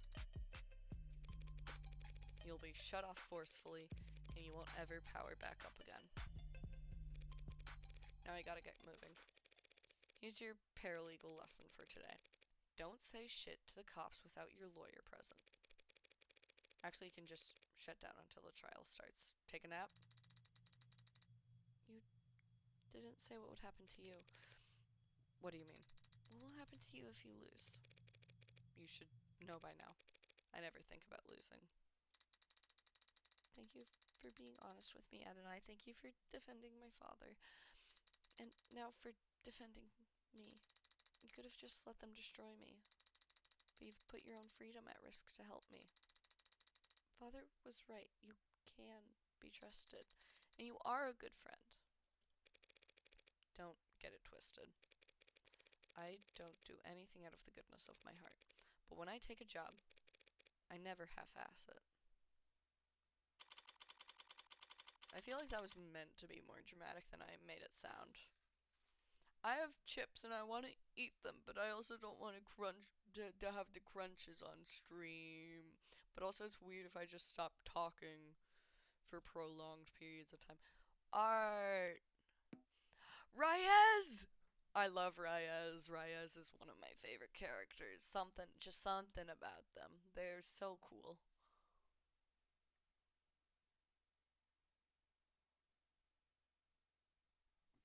I drew their hair way too long when I drew them. It's okay.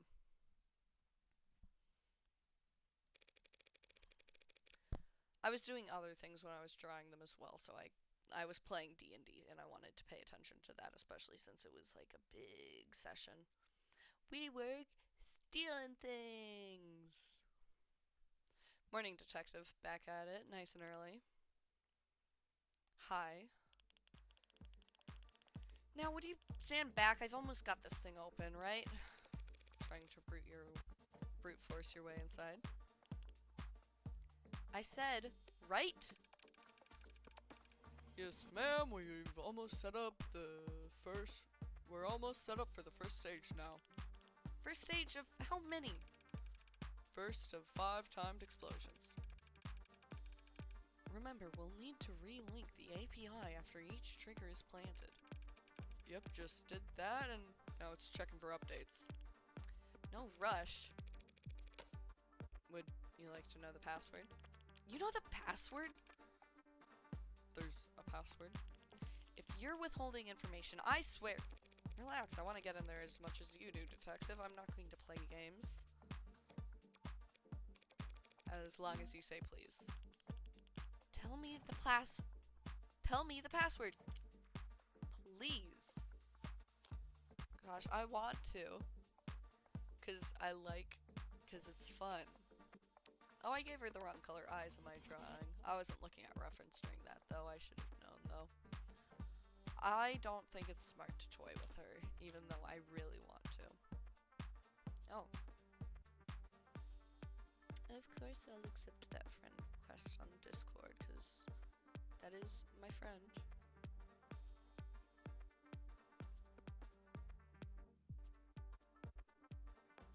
Whoa.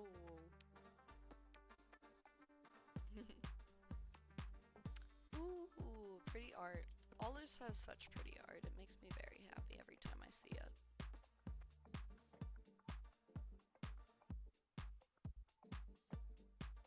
Oh, I wish I was better at art. I don't think I'm very good. Anyways, back to the game. Let's tell her. A-D-O-N-A-I. Thanks. Now, I'm gonna slap you with a discovery fine. So heavy your teeth will ring for. Hey, I submitted all my paperwork. Even told Rockford to password myself.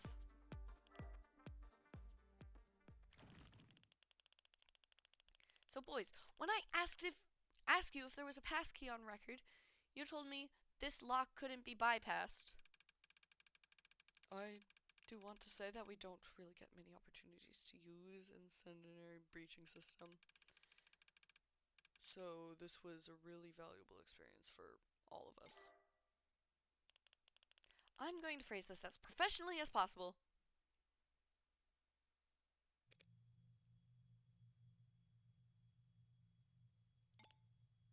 Oh, art colors! Oh, the... It makes me so happy when the art changes. Oh, and the purple. I love it when Morgan goes purple. You're still here. I thought you wanted to look inside. You can go first. Thanks. So, the gloves. All the black. That's not a work thing? You're just like a doorman on the weekends too, huh? In my defense, I am doing work.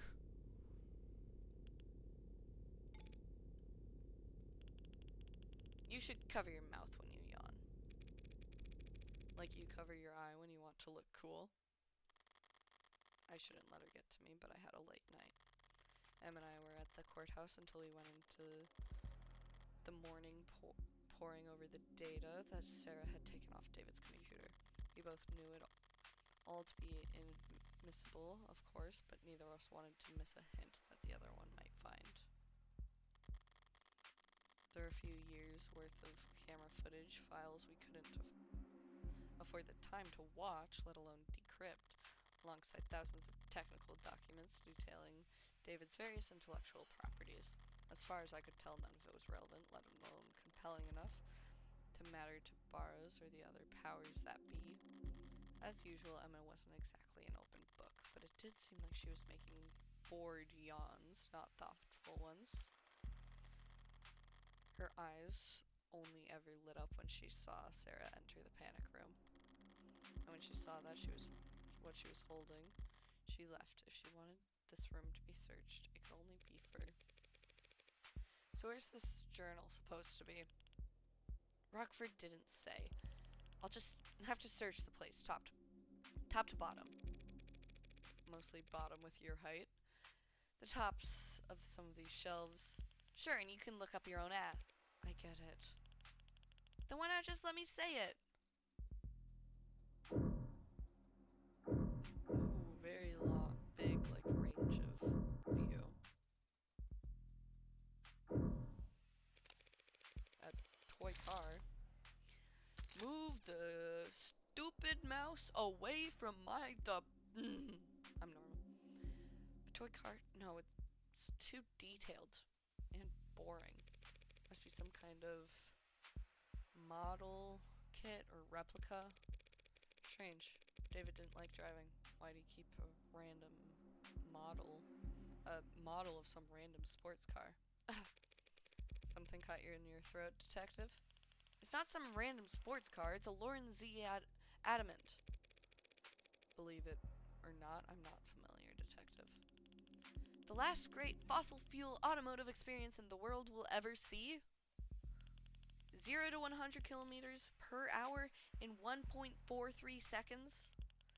They set those records without computational assistance. Whatever.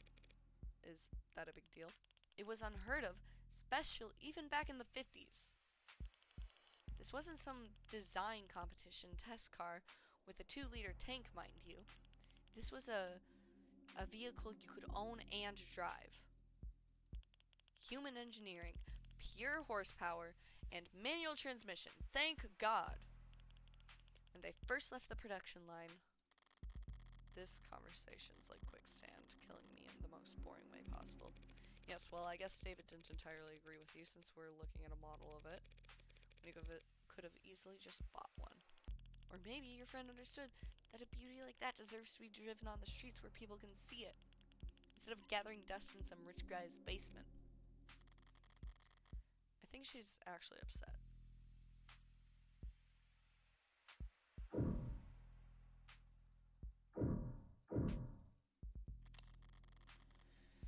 Are these drawers or just panels? Maybe if I... Does that sound hollow to you? What? I don't know. I'm not a carpenter. I don't see any handles anywhere. No hidden pressure plates or switches. What the hell am I saying? I'm not a carpenter either. I wouldn't recognize a secret button if it was slathered in yellow paint.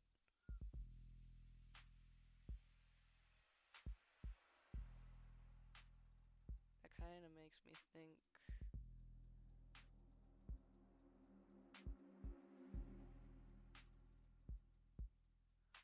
But so far all of like the hints and such have been fairly obvious. Reyes is searching the cabinets now, same ones I found Sarah's papers in. I doubt I missed anything, but... Hey, what are you...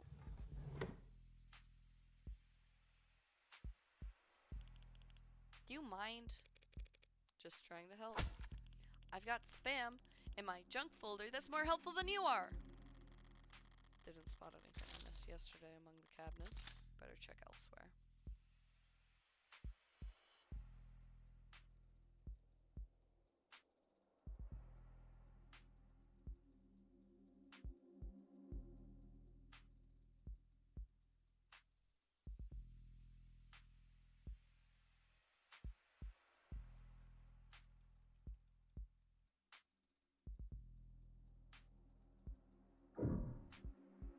Oh. This data pad. It's displaying a news article from last week. Guess that confirms he was coming and going here fairly regularly. Right to repair loses latest appeal. Corporations remain in control of their legally protected intellectual property.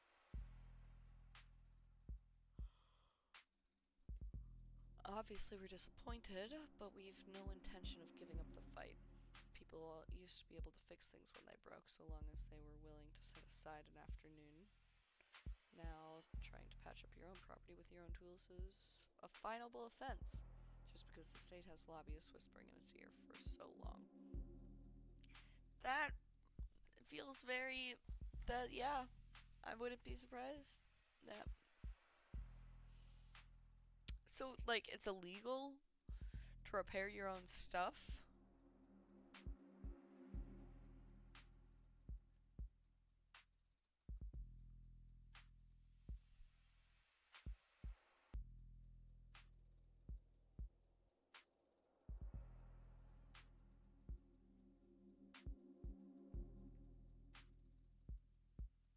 Now they're trying to... Legal strategy remains contentious and, in the eyes of the most legal scholars, generally unfounded.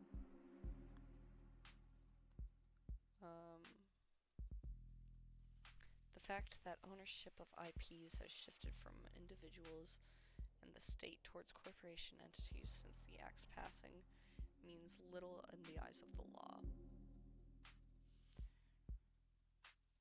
Journalism that refuses to buckle foreign actors trying to stroke anti-capitalist sentiments can't be found just anywhere. Subscribe now. No, leave me alone. They should take it up with their representatives at the legislature. The higher courts are places for laws to be applied, not written in so long as right to repair. Didn't realize anyone was still fighting that particular fight. Seems like the courts have made their opinion on the matter very clear. So, for the foreseeable future, corporations can look forward to more sales than ever. Any phone that gets scratched, every widget that breaks, they get to sell us the replacement. There'll always be a gray market of hermits willing to risk some skin and reselling patched up tech, but the vast majority of people will just click that purchase button, assuming they don't just have it on auto. Sarah should have pulled everything of note off the computer, but I've looked everywhere else already, might as well try. What are you expecting to find, Solitaire? Does this computer seem normal to you? Exceedingly so. Yeah, why? If it was a programmer, but this looks consumer grade, fresh off the shelf. Would the David Asher use a bog standard operating system on his most private hidden computer? There's a trash bin on the desktop. It's a pretty low-tech solution, but maybe I can restore the contents. Are you seriously gonna try and recover lost files, Granny?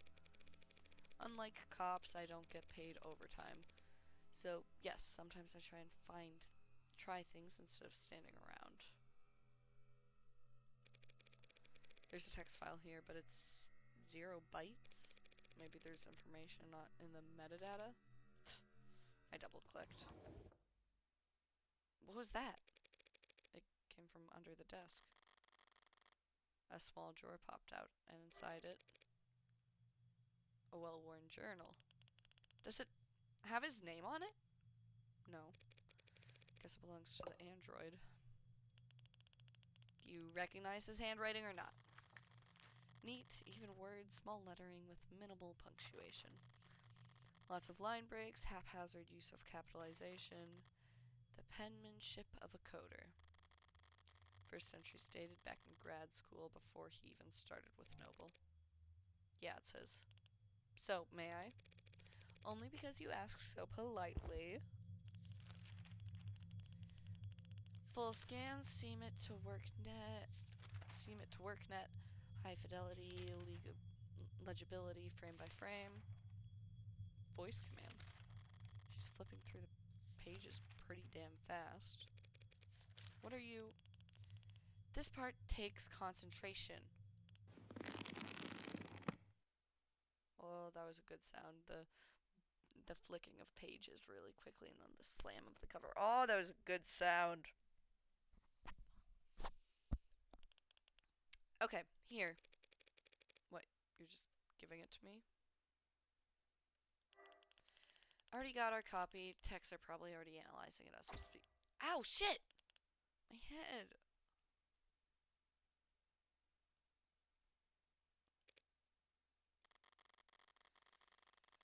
Can't exactly rip the journal out of her hands while she's curled over in agony. As much as I enjoy it. As I'd enjoy it. Guess I could always enjoy watching her writhe instead. So how long has it been? Is Sometimes this game likes to remind me just how, like, insane this lady is.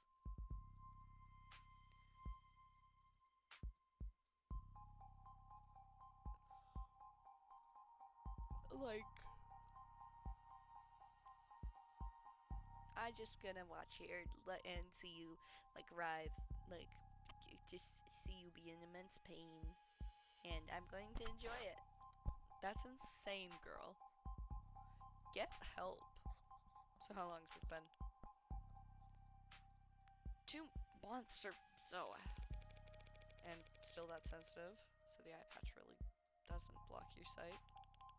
Only a little bit, like wearing sunglasses after getting your pupils dilated. Except it lasts months instead of hours. Wait, but you can see through an eye patch, then does closing your eye even do anything?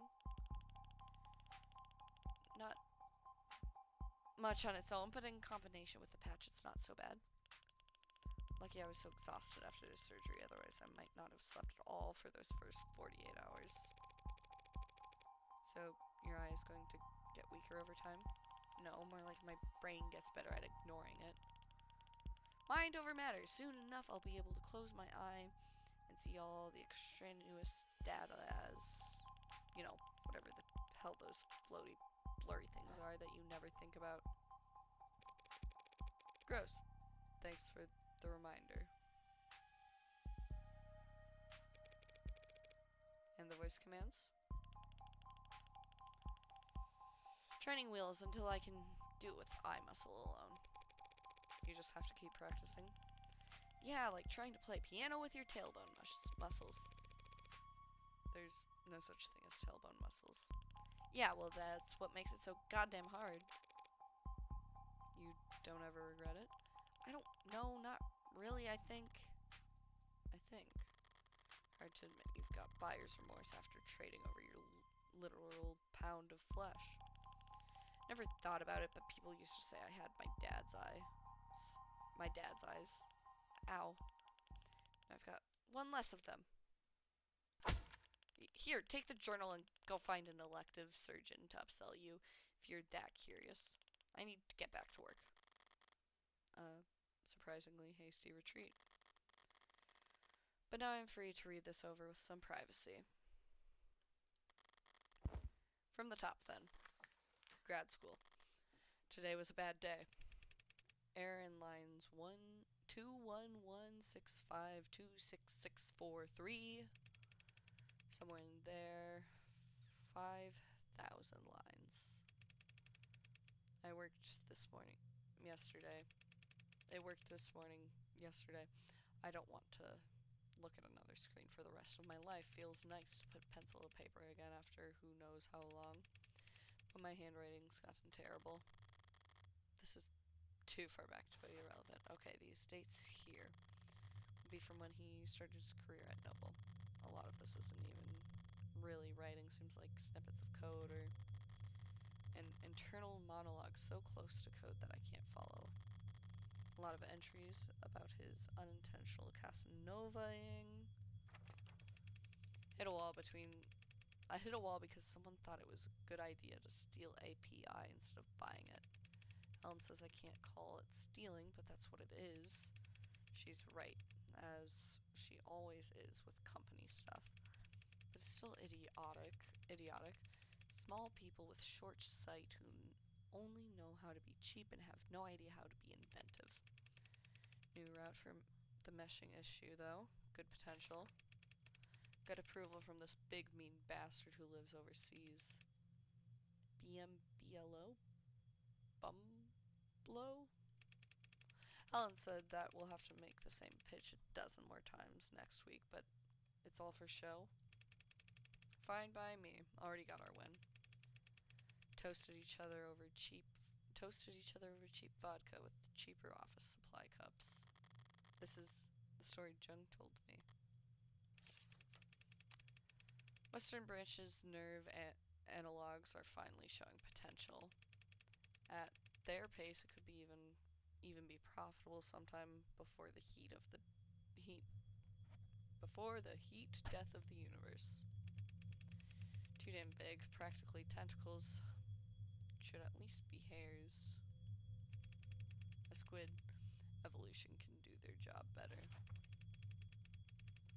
Colette came in to work for what I thought was a late lunch date. I didn't know her voice could get that loud. People were staring. Red said she must have been upset for a long goddamn time to blow up that big. Her texts were always sweet. I had no idea. Upset, Colette wrote man whore in lipstick across your office door. Imagine if you had actually been cheating on her instead of just being forgetful. Thing about Red is if you want to know what she's thinking, you have to stop paying attention. Ignore her body language and her posture and the words she's saying and the smirk on her lips. Ignore everything except her eyes.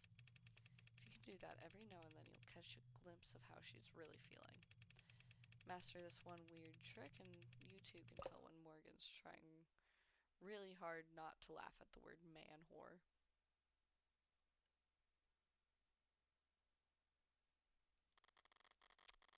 It was funny. Sue me, you dead bastard. Wait, this is... I know the state. I'm never driving anywhere again, never leaving home again. He was waiting outside of the parking garage with a bottle. I couldn't smell anything, couldn't hear anything. Locked myself in my car and filed another report with another cop. It soaked into the seat, ruined it. I want to burn the whole car. I don't want to think about what it did to my clothes. I want to burn them too. I don't want to think about how long it was on my skin. I was in the shower for so long I felt red and raw when I got out. I don't want to think about these stupid people and their small, cruel lives ever again. I want to be invisible. Red didn't ask why I wanted to spend the night. She also didn't ask why I clearly packed a bag big enough for a week. She's kind like that, kind by omission. I don't have a kind bone in my body, but I can at least try to pay attention. I was paying close attention to her eyes when she opened the door and saw what a mess I was. Whatever she was feeling, it wasn't something I recognized. Kind people don't read their friends' diaries, David.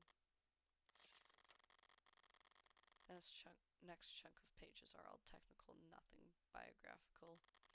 The handwriting, the spacing, it's cleaner, more consistent. Here's something I can parse.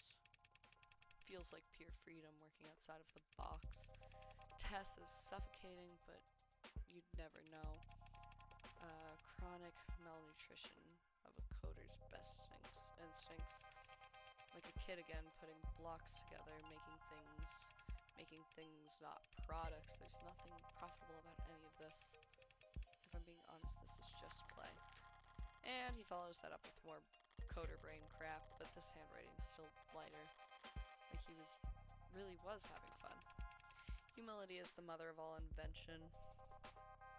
Or something like that. Feels like I might be paraphrasing someone else poorly, but that's part of this new approach. When it comes to coding, you never want to waste time trying to be smart.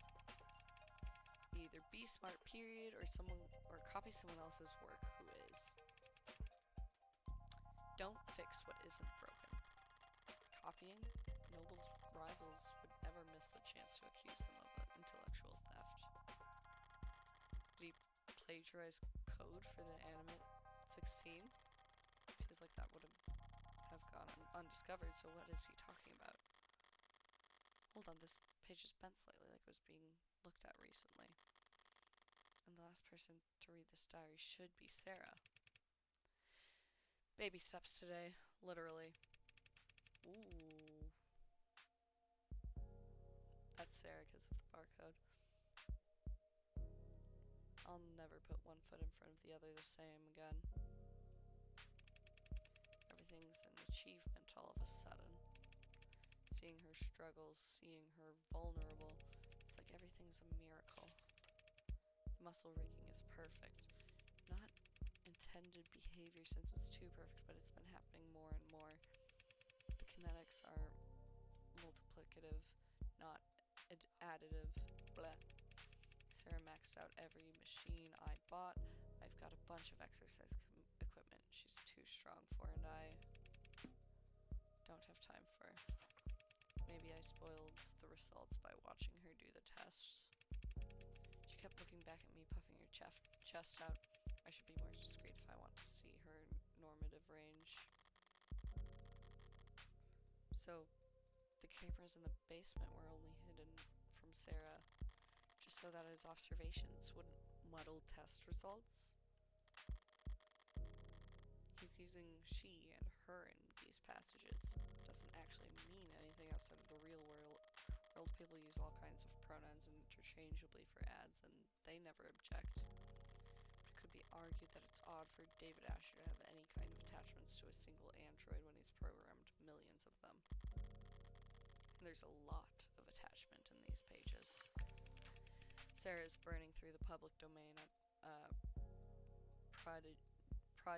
prodigious pace, like a prodigy. Blah. Especially on Popcorn Friday nights. I asked her why they're called Popcorn Friday nights when she doesn't eat popcorn. The event runs from 8 a.m. to 9 p.m. and she also watches movies every other night.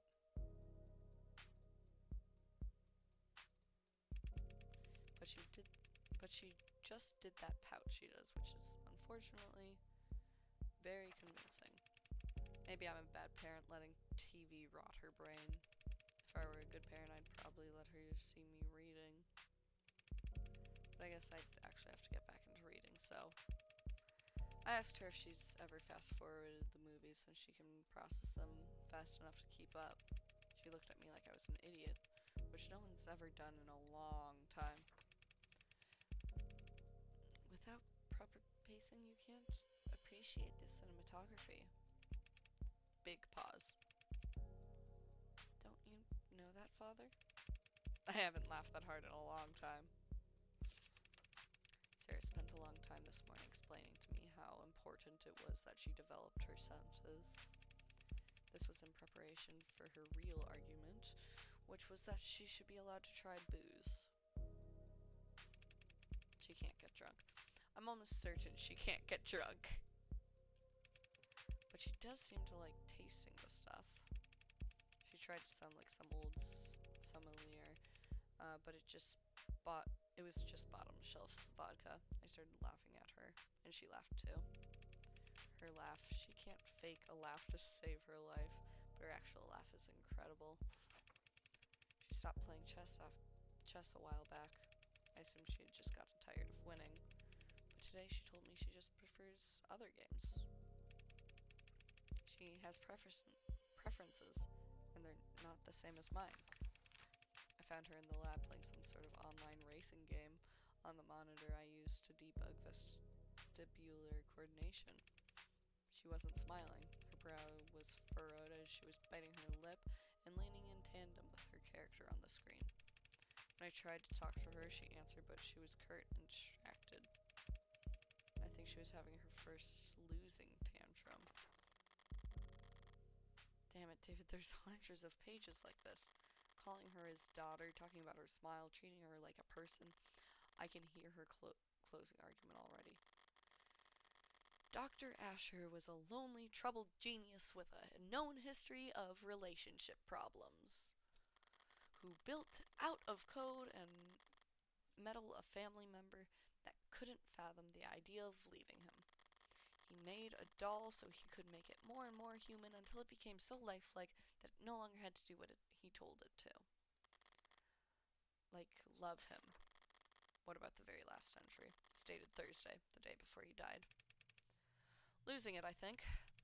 Can't ask for help, so hard to say, but I think it's over. I have to talk to her as soon as possible. She needs to. That's it? That's the last entry? Suppose it could be worse. There's nothing in here that explicitly calls Sarah an AI. Nothing so inflammatory that reading it would spur her to murder, right? Except Sarah's machine. She can understand David's code better than anyone. All those technical portions I couldn't understand. If she reads this whole diary front to back. Wait, the back. Inside the back cover, there's a portion that's shimmering like some kind of scanner or a fingerprint reader. My thumb worked for Sarah, so did it work? That's my phone.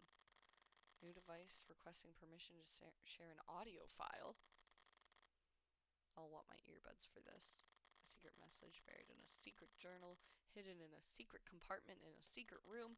As much as anything can be, this must be for my ears only.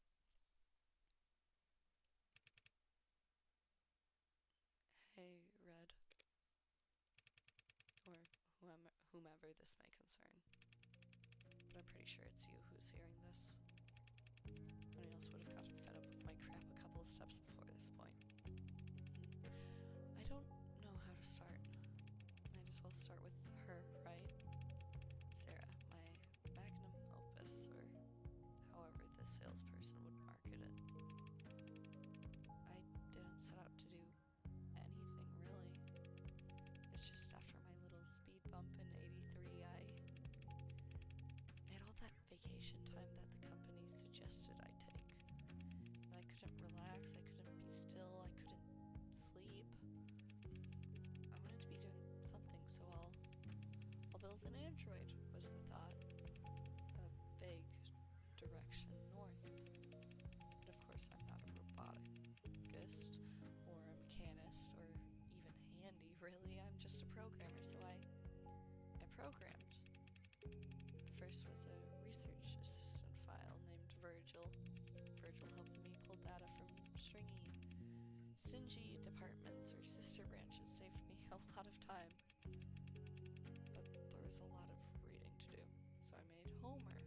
Homer wrote book reports, more or less, combed through research papers, found me the sections I needed. The three of us, we made a lot of progress in those days. It was a funny feeling. I was maybe for the first time ever the bottleneck. I was slowing them down. So I did the logical thing. I removed myself, let them talk to each other. Homer and Virgil became Aeneid, and Aeneid was novel in many ways. Aeneid could do more than just identify problems. It could solve them. I mean, really solve them with its own ideas. Ideas it didn't copy. And, the one thing I've realized I've forgotten to mention so far is that I did all this programming in Cube. And Red Cube is essentially a robotics programming language that's pretty old and defunct and not in use anywhere because we have modern language. It's like Tesseract, which are much better for making things that talk to each other and report back and, well, spy on people and generate profit. At the time, I didn't want to be connected or feel connected or do anything that made sense or was the least bit profitable. So I wrote my little helpers in Cube because it's what I used when I was a child, screwing around on my father's computer before he'd come home from work and get. But there's other small, slight differences when writing in Cube versus Tess, including that Cube, well, Cube predates the tenants. So in that sense, you could legally and perhaps scientifically, and literally, because that's what they are, say that I made an AI named Aeneid over 2 years ago. I'll give you time to pause here if you want to, curse me out. Aeneid was an intellectual equal to me, so I treated it like one because that's only fair.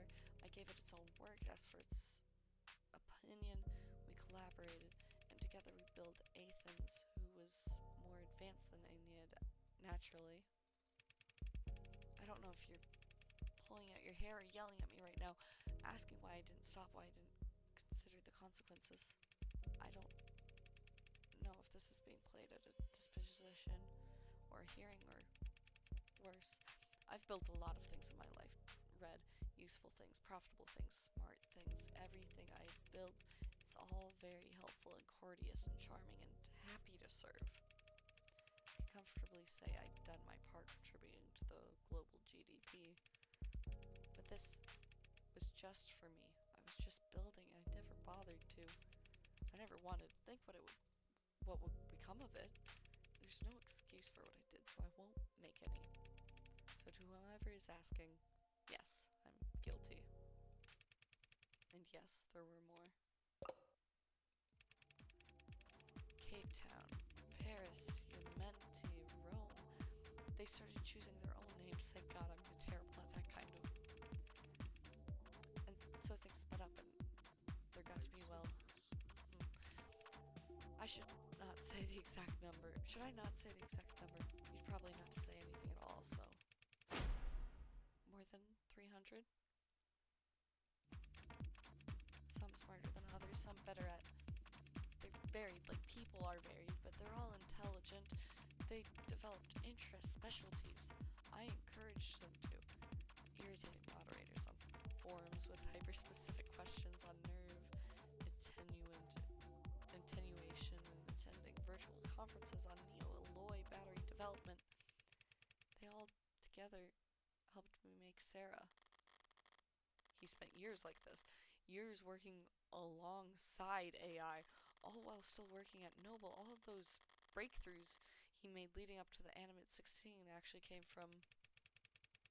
You probably think I'm some terrible fraud at this point. I do hope one day they can get credit for their work. But I did have one eureka moment on Sarah. Because I got humbled, difficult for me. We learned everything we could about the function of a neuron. A single, microscopic human neuron. How it computes, what it connects to, how those connections were reinforced. And then we recreated it. We built a nanomachine that mirrored the function of a human neuron. Well, mirror isn't quite the right word. We built a nanomachine that was a neuron. And we iterated from there. You can't mean. About 100 billion neurons in the brain, several trillion across the entire nervous system. Very time consuming, of course, but I had help.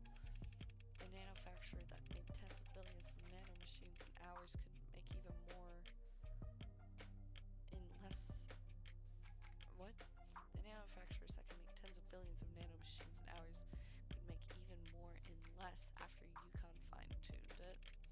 So we built up nanomachines for nerves, alloys, and polymers for bones, fiber-woven muscles. I say built, but really she grew. Solution of nanites forming around a skeleton, so it was really closest to. You ever make rock candy? Sorry. I'm trying to lighten the mood before I never did end up building an android. And while I did build AIs, Sarah isn't one of them. She can't violate the tenets she was programmed with because she wasn't even programmed. She was born. And my hope is that there's the smallest chance that that nuance could offer her some small protection when I'm not. I'm not sorry for what I did. I made things that are complex and rich and varied and beautiful, and I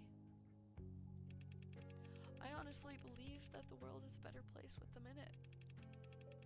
The only thing I'm sorry for is that I let Sarah think she was just an android. She's not. I don't know what she is. They'll have to come up with new names, which I am bad at doing. My own father, he also talked a lot about protecting me and doing things for my own good. And I don't hate him for that, but I can't forgive him for ever making me think that I was the lesser. So it's my greatest shame that I turned right around and I did the same damn thing to. I really hope it's you listening to this, Red. If it's not, it might just be too pathetic for me to. You're the smartest person I know when it comes to people. And I'm telling you all this because I don't know what Sarah is exactly. And neither does the world. So they'll come after her if they can. And in that scenario, I can't think of anyone who could do a better job of defending her. Not protecting her. Like like I did, just defending her until she can figure out what she is and what she wants to be. In the meantime, I draped a cloak of skin-deep tesseract code around her that should fool any scanner on Earth into thinking she's just a custom A16. I made sure her GIN bar was plainly visible so no one will ever think she's pretending to be something she's not. I took steps to ensure that you two would figure out the truth in your own time. Which, if you're hearing this, have either succeeded or failed spectacularly. You have no idea. I can't ask this as a favor repaid. You could never owe me enough in 100 lifetimes. So I'm just asking. Unfair, I know, but I'm a selfish weirdo. And you've always been okay with that. Bye for now.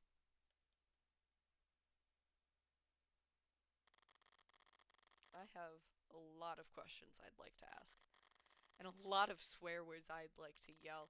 I'd also like to find the nearest incinerator and toss this journal in. Followed by my phone, and maybe followed by myself. But I can't do any of that. Reyes left me with... Oh, hello. But I can't do any of that. Reyes left me with this diary. If it's destroyed, they'll know I was the one who did it. Which would be in its own admission of guilt. Which would land Sarah in the trash compactor anyways, and me in a jail cell. And in the system, and my DNA on file ready to be matched with any number of previous... So I'm not going to panic. I'm going to do what I do best. Bluff, bet, bully, and brutalize my way through this. Now, viewing this all with that mindset, what have I actually learned? Oh my god!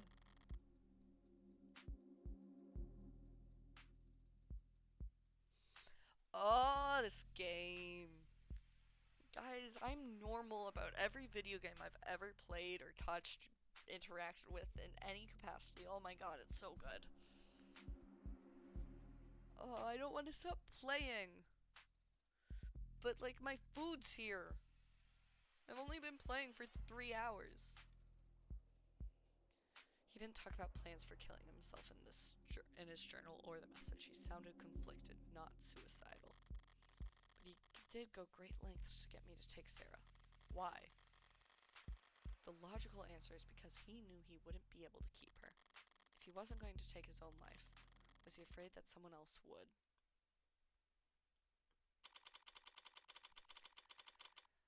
Okay. I guess this is where I go and eat. I'm going to come back tonight. I...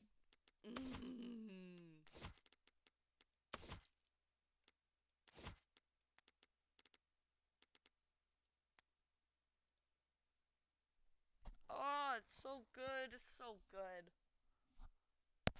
Guys, I'm so normal about everything I've ever interacted with ever on any basis. Oh.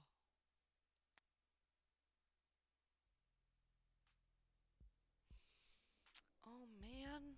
I don't want to stop playing. I don't have a choice though.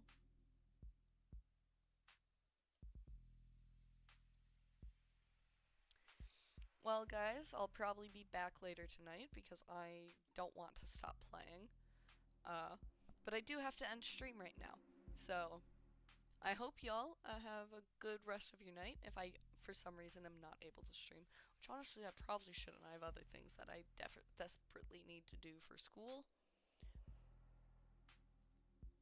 But I'm like,